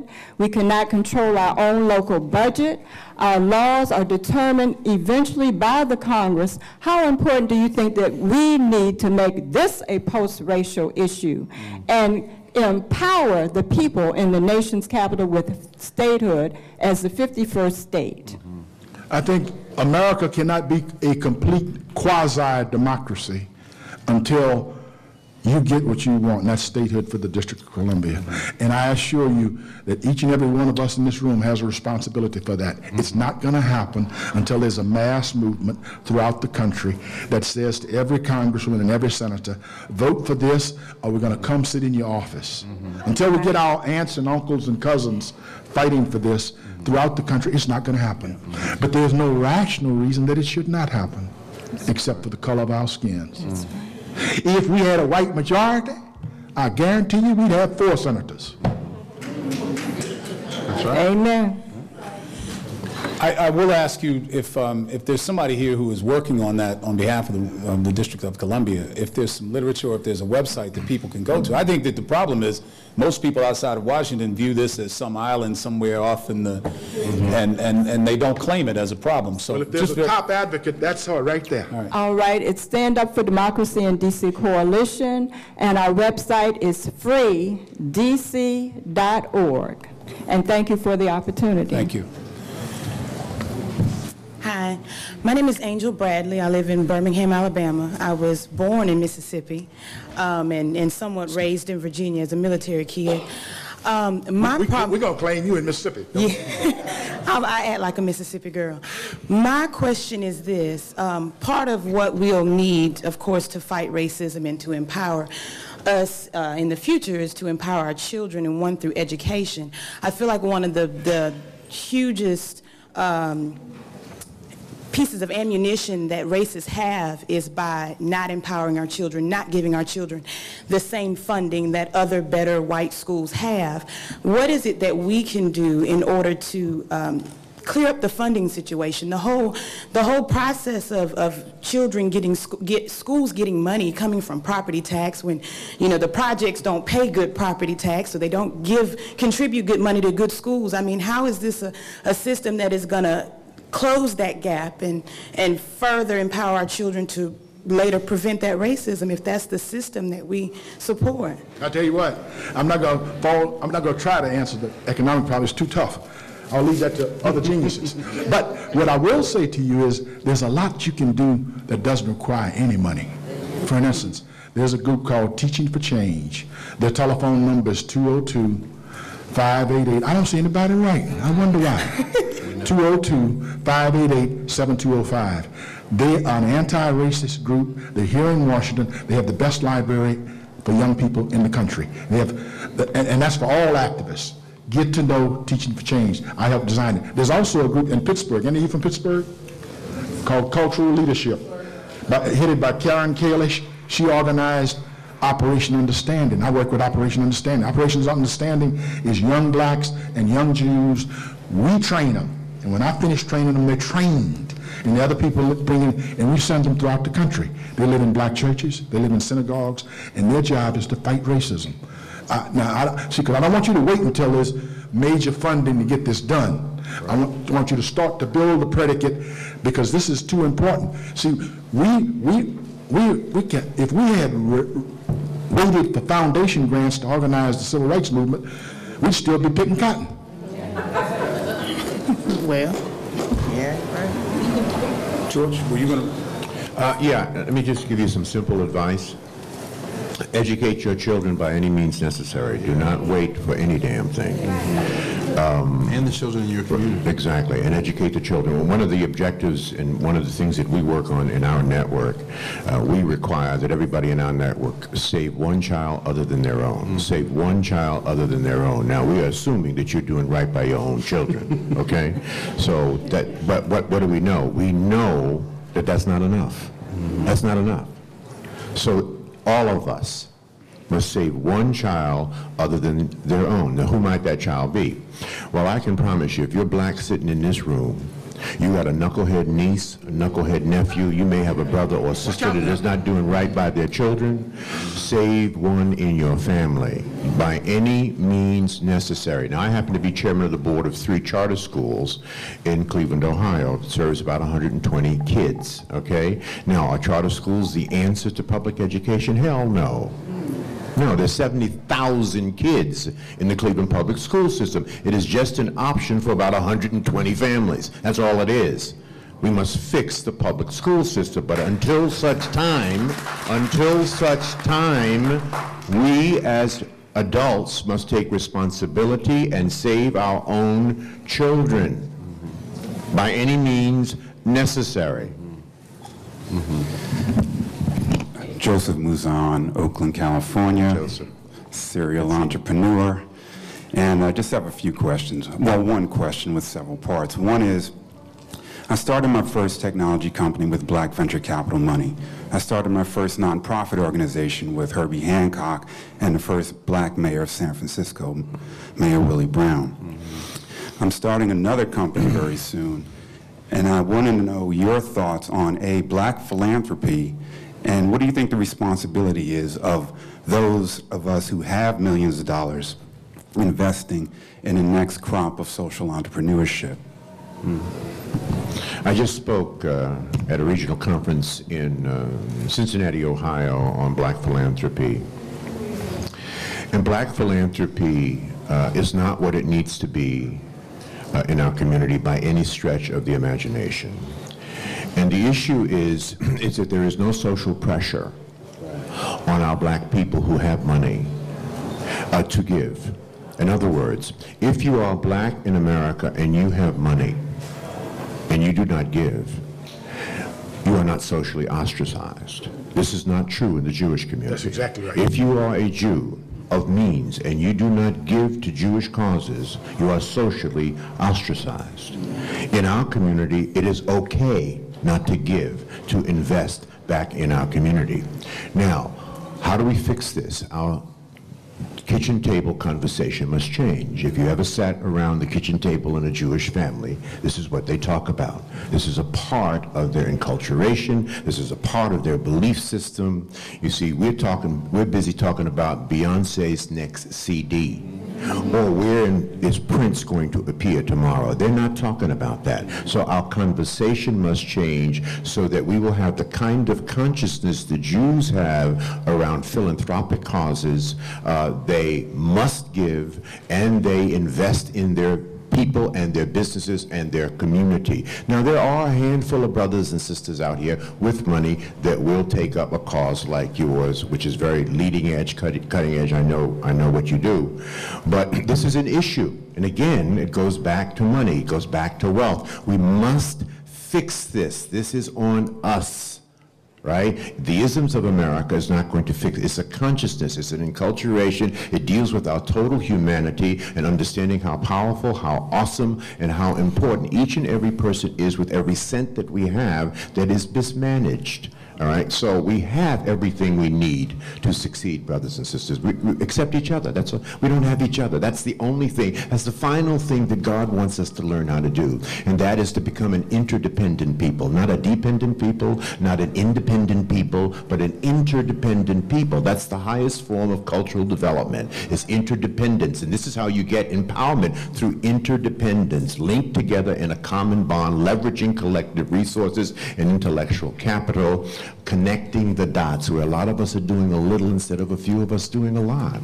You see, this is a few of us doing a lot, right? And so we have to spread this out. So I know it's a long sort of a circular answer to your question, Joseph, but that's what it's going to take. It's going to take a new kind of consciousness. We talk about this, by the way. This is a big subject at the Power Networking Conference, and what we do is we bring in our athletes and entertainers. I don't even want to, don't get me started on where that money is going, what's happening with all those resources, and how that money is being abused and misused in our community among our, I mean, right there are billions of dollars a year, just among our professional athletes that are being recycled into the hands of the agents and the lawyers and the accountants that manage them that don't look like you.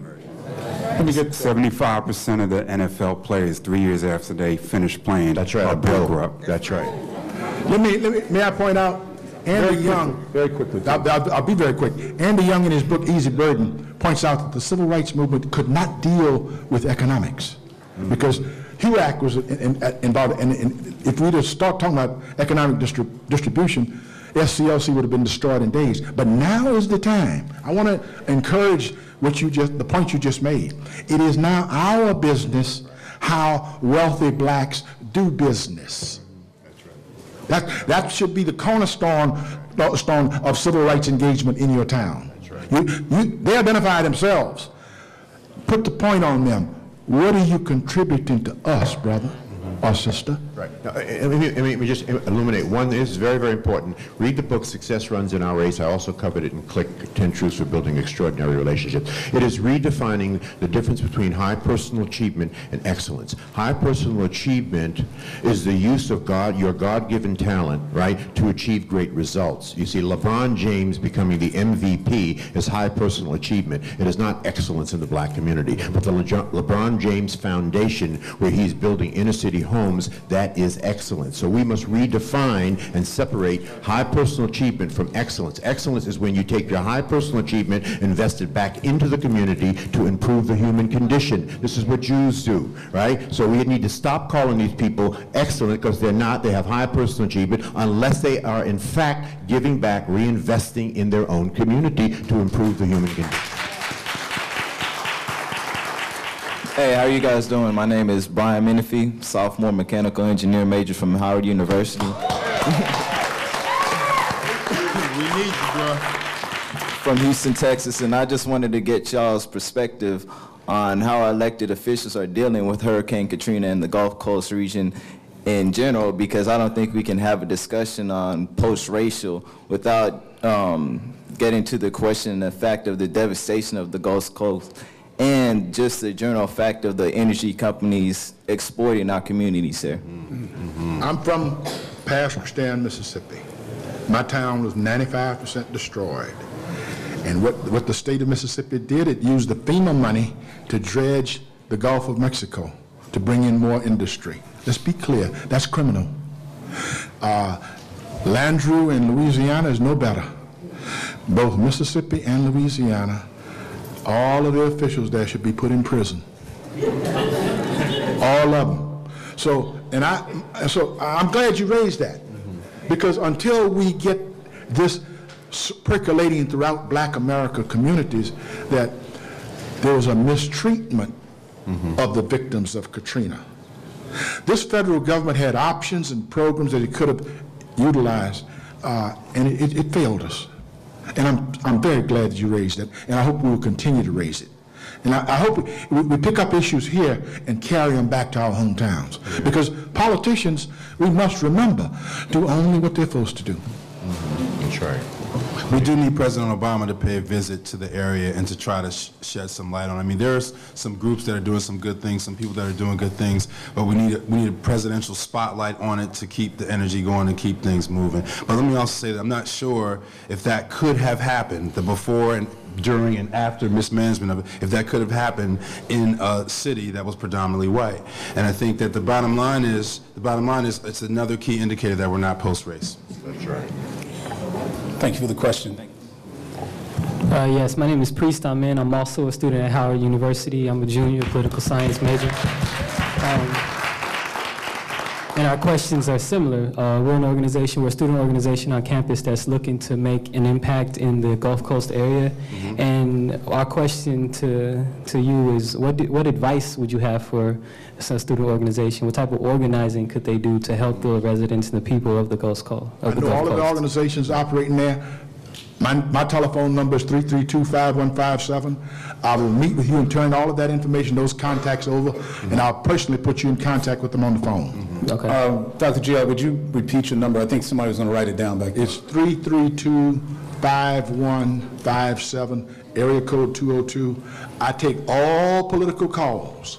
If you want to talk to me about your boyfriends, girlfriends, I don't want to talk about that. All right. Amen. Thank you. I might have made a mistake. I said somebody was writing it down. He was punching it in. I got you. Your thumbs weren't moving fast enough. I can see that. Okay. I certainly will. I'm going to properly introduce our county supervisor, Milwaukee County Supervisor, Beth Cox Jones. All right, thank you. Thank you. And I want to thank our own Congresswoman Gwen Moore for having this. It's wonderful, wonderful.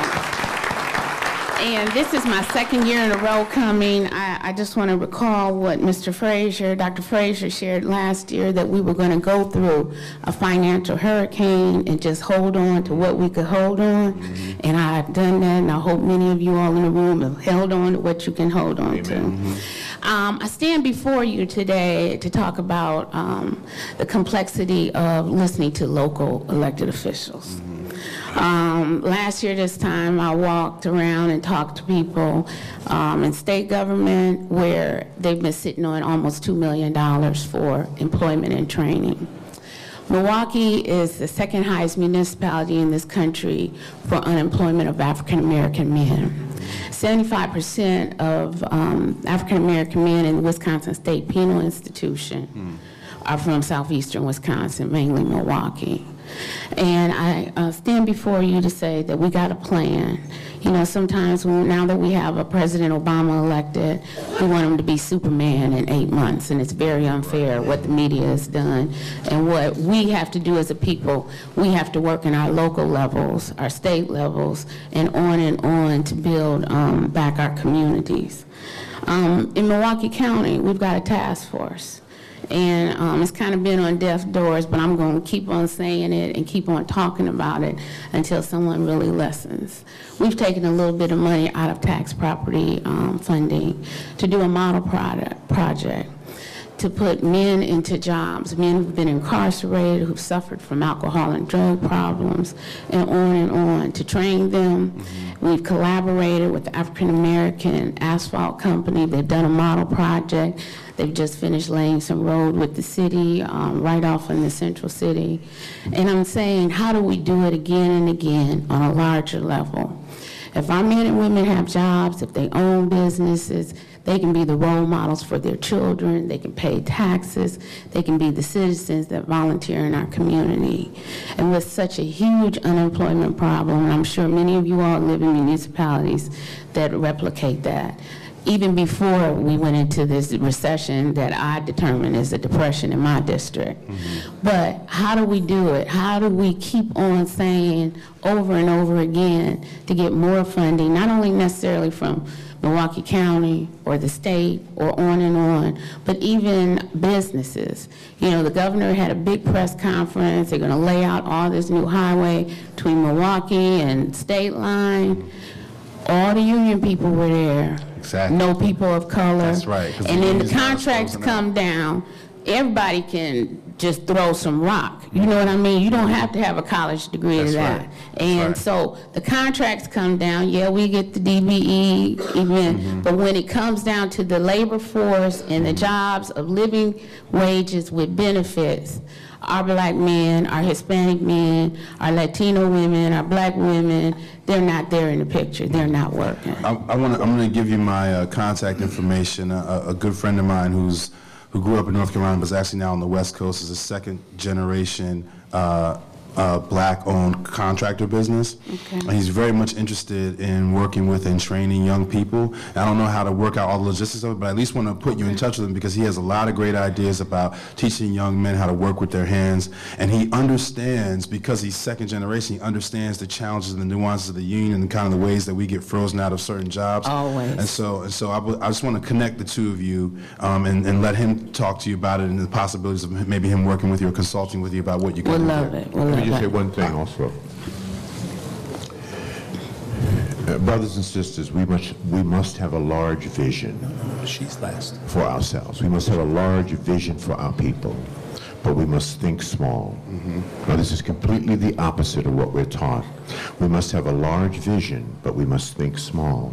You see, you cannot take a watermelon, put it into the ground, and expect for it to grow other watermelons. It won't do it.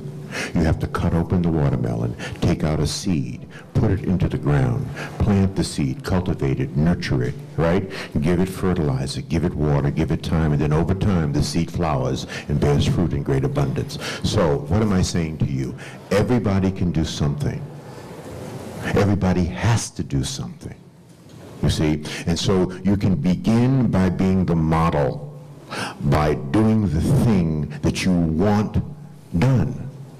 You know, people ask me, well, how do I get things in life, George? Find a way to give it.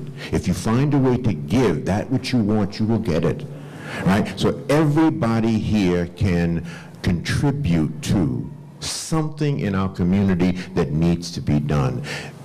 The problem is we just don't have enough people with that mindset. We are paralyzed by the magnitude and the size of our challenges. Right? And we just, well, when are all black people going to get together? Well, all black people ain't going to get together to do nothing. They have never gotten to all black people. Don't wait for all black people, right?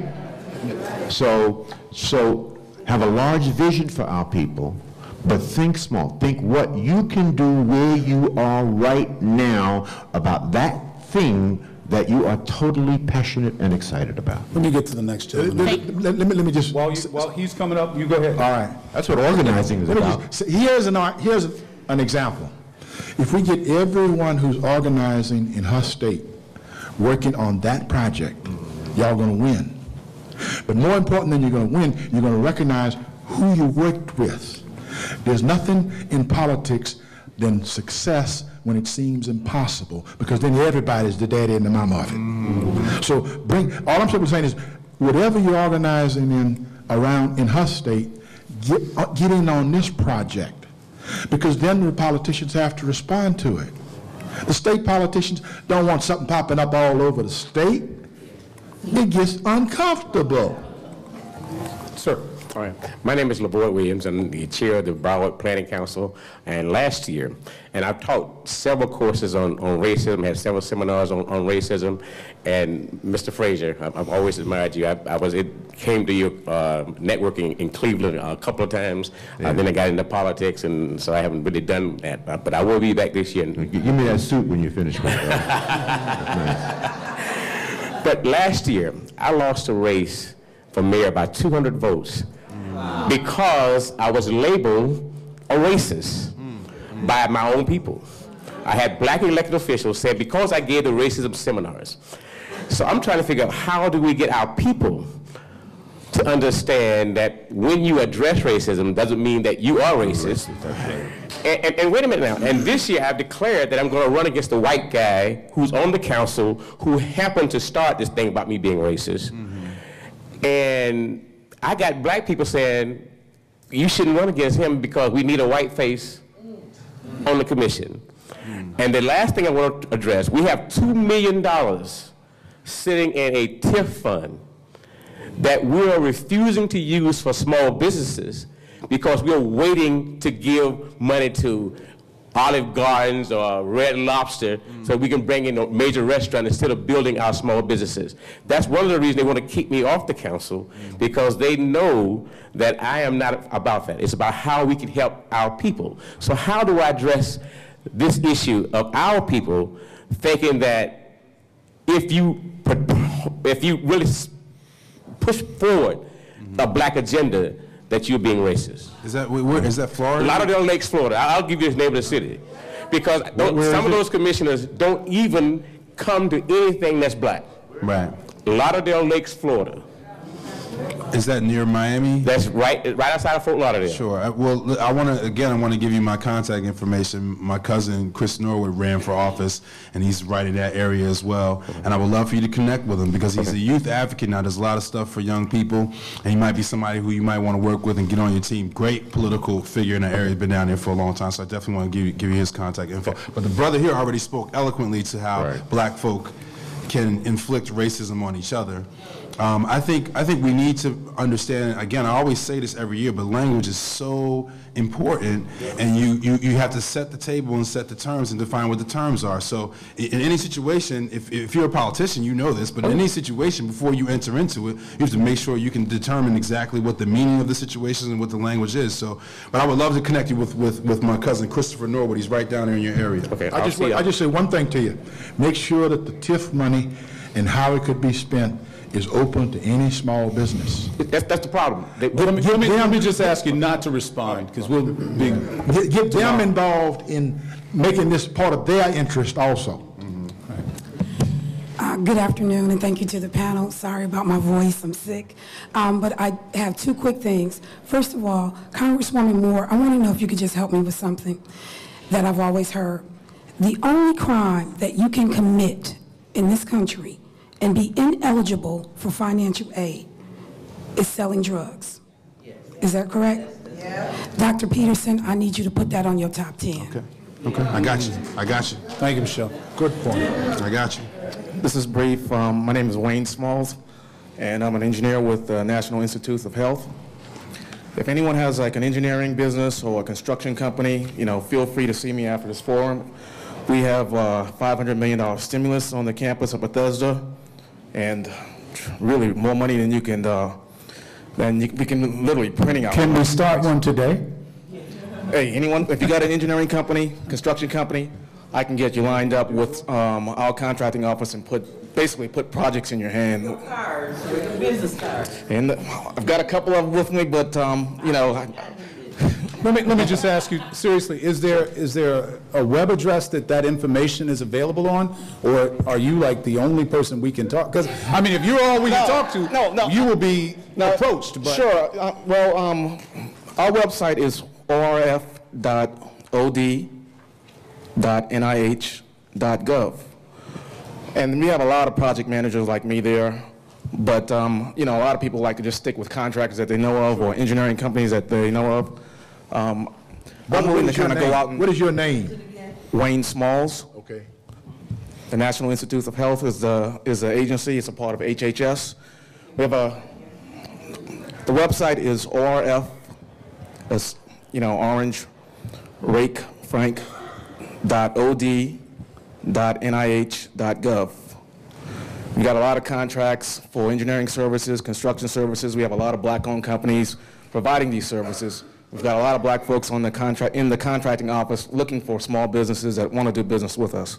So, I've been to different conferences and let people know that, if you want to tap into that stimulus, or if you want to just tap into money that we've got backed up because we've got $500 million extra dollars just to get projects rolling, you might want to contact me after this. So. I think they might want to. Thank you very much. Yeah. Okay. Well, now, this is really embarrassing. I've only have about 4 cards. Trust me, they'll write it down. Give one to the Congresswoman. I can give you my email address. How about that? For you? Or no, each one of us. If you send me, sure. I'll give her a card. Let me give you the email. Let me ask. Do the email address one more time, and then we're going to ask. Okay. If you all want to meet this gentleman Wayne right here in the corner after we get finished, please do that. Well, y'all can make room. Okay, now don't crash the email server down, but my email address is SMALLSWA, that's Smalls WA, at od.nih.gov. So if you send me an email, I'll just get back with you with my contact info, the phone number and all that stuff, and just point you in the right direction. But if you own an engineering or construction company, we can get started real fast. All right. Okay. Thank you, Wayne. Appreciate that.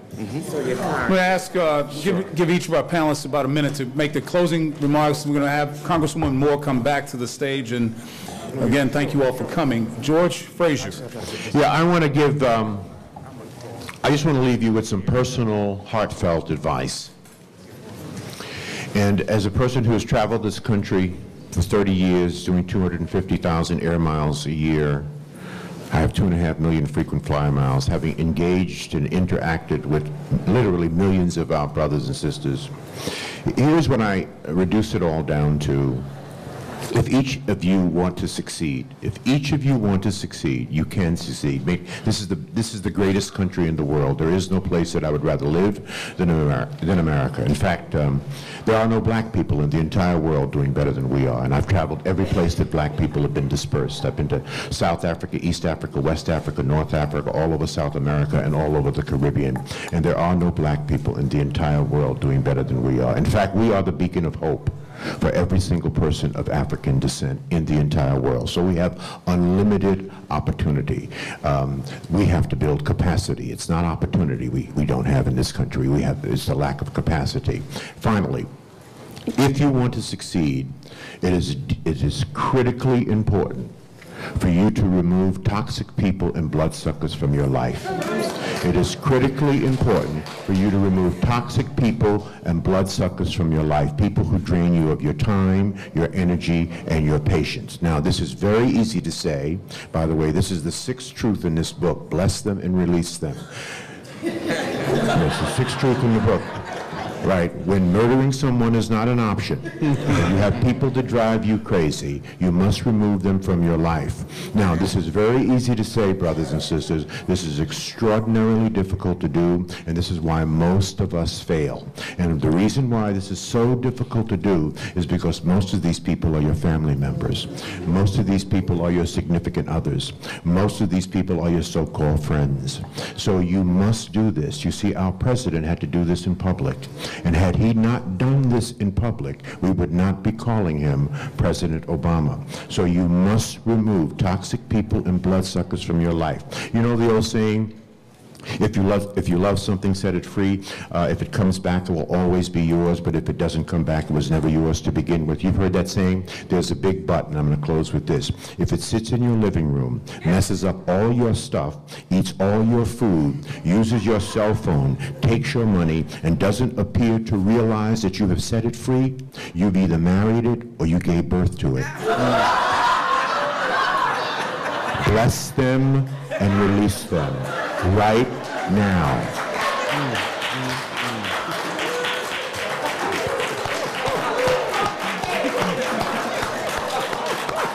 That's George Frazier. James Peterson, your closing remarks. Thanks to everybody for coming out. Thank you for having me. It's always, again, great to be here. I just wanted to touch back on the theme of the day. You know, I'm not sure that a post-racial America is exactly what we want in the first place. Amen. And I think we can look to our history and celebrate ourselves in order to understand and appreciate that. And just to plug, I know I do have a few CDs out there in the front with lectures and speeches on them, so if you want to cop that for like $10, please do so. Thank you. Don't forget the conference. If you want the conference, there's a form in the back. You can do a check or right on the form on the back of the flyer. Come to the conference, 189, and you can bring a college-age student for free of charge. That effectively makes your price $89 a person, down from $695. Be there. It's going to be, and it's a training conference. June 10th through the 12th. It's right on the front of the flyer. June 10th through 12th. Flyers are on the table out here? Everybody has one. Oh, there. Hold it up, right there. Everybody has one. June 10th through 12th in Atlanta at the Marriott Marquis. This is our 9th year, and we will be moving the conference in 2012 to Prince George's County at the National Harbor for the next 5 years from 2012 to 2017. Lawrence Giat. I want to thank Councilwoman Gwen Moore for being not just a council person, but for being an authentic political hero of American history. And I want to encourage all of you to join my newsletter. The only thing you have to lose is your freedom. I'm only interested in activists. I'm not interested in your boyfriend's girlfriend's cousin. I believe that if we get ourselves in motion, we can make this country a better country by retiring as many Republicans as possible. Amen. By moving the fight into your city and us coming together. Those people who are organizing should know each other, should fight together so you win together. And I tell you, everybody likes to win. Get on my new... Now, let me introduce that man. See that man sitting back there? His name is Joseph Young. He interviewed Dorothy Height, me, and Frank Smith. And all of that interview is in this newsletter. And all you got to do is follow the process. If you don't have this sheet of paper, then you're not being a good American. Amen. Thank you. We can and must do this. Amen. Let's do it together. Thank you, Lawrence. Last words from Congresswoman Gwen Moore. Congresswoman Gwen Moore. She's busy. Come on. Take your time. Thank you so much. Yes, indeed.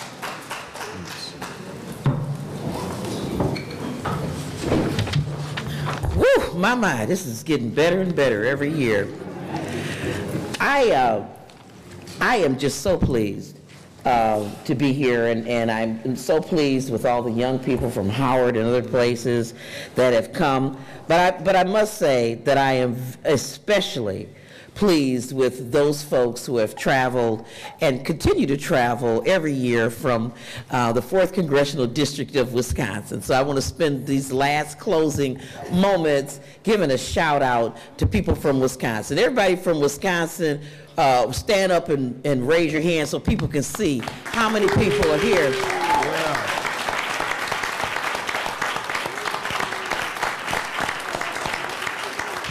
And you know, so that's really important. Everybody on my staff, please stand up. Some of them are outside working. And I point this out. I point out my staff because they're here on a Saturday and they're working hard, and I really, really appreciate them. Some of them aren't even in the room. And I just want to mention a couple of them. My chief of staff, Winfield Burkle, I don't even think he's in the room. He's out doing something. Shirley Ellis, oh, where is he? Oh, they're in the corner. Winfield Burkle and my special advisor, Shirley Ellis, in Milwaukee are here with me. And I have to mention Iyang Nyambi because she got a lot of hair, but she's tore her hair out working on this. I just want to mention a few other people from Milwaukee that are here. We have Dr. Joan Prince, University of Wisconsin-Milwaukee, Vice Chancellor. And and George Kuntz, he's the athletic director at the University of Wisconsin-Milwaukee, is here with us. We have elected officials. You already met County Supervisor Elizabeth Coggs Jones. Coggs, I served with her mother years ago in the assembly, back in the day when I didn't weigh as much as I weigh now because I had no money. She fed me every day, but Beth is doing a great work, and I'm happy to have her here. We have Alderman Willie Wade here, one of my very first supporters when I ran for Congress. His cousin, Mark Wade, who's a business owner, here with us. Roy Della Rosa is here. He's intergovernmental relations for the Milwaukee County. Leo Reese. I blame him for getting elected. He was one of my first supporters when I ran in 1988. He's one of our works on housing. Tim Mahone is here. I didn't see Tim come in. He works for the governor. Where are you, Tim? He stepped out of the room. Vivian King. Vivian King works for Roundy's. And Janelle Elder-Green. She is a retired teacher from the Milwaukee Public Schools. She was a librarian. She was my librarian when I was in high school. I don't want to date her, but I'm very young. But she was coming to the Black Congressional Caucus long before I was ever a member, when it was just a handful of them. And I say that what's wrong with the public school system today is that they don't have people like her. Right. I mean, she nurtured kids. I mean, they don't have librarians. They don't have funds and stuff for that. Mm-hmm. And last but not least, I just want to recognize my sister, Brenda Moore. Yes, my political director. Yes. Hasn't this been I'm getting to that. You all know that I'm the real Gwen Moore, right? And I am the absolute real Gwen Moore. But the last waning days of my election, the campaign for the primary, this woman came into town. She is the former majority whip under the great speakership Willie Brown, when Willie Brown was the speaker in the California Assembly. You know, they created term limits to get rid of Willie Brown. But she was the majority whip under Willie Brown. And she came and, you know, my poster told me that there are certain areas that you have got to flip in order to be able to win this thing. These are the undecided voters. And so Gwen came and went to various parks and door to door with me to try to convince folk in these districts to vote for me. And of course, they were not black people by the majority. And Gwen and I would start talking to people, and I would say, well, I'm Gwen Moore. And she'd say, no, wait, I'm Gwen Moore. And we'd start arguing with each other about who the real Gwen Moore was.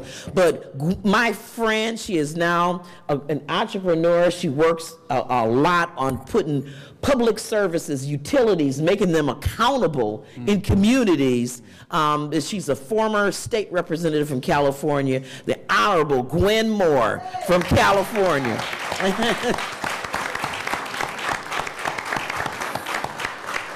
This is, I see, you know, interns, people who have worked for me in the past, and I hope y'all stood up when I said, introduce all the staff, because once staff, always staff. I want to thank my good friend Eric Vaughn for always being willing to do this for us. I want to thank this great panel. Weren't they great? And, you know, kind of, you know, I'm going to say what y'all ain't going to get a chance to say because I got the mic. And that is one of the things that I heard consistently, whether it was, you know, George Fraser or Lawrence Guyot, is that we have got to network. We've got to not just collect business cards or get on email and Black Planet or whatever, but we have really got to make a difference in each other's lives, whether it's seeding somebody's campaign. You know, I mean, I have had, you know, I knew I was going to win my first election when the welfare recipient pressed $2 in my hand. Because I knew that I had drilled down. You know, anytime you can get a welfare recipient to come up with $2 for your campaign, you know you're winning. You know, we have got to, you know, you heard him talk about you gotta help one kid other than your own.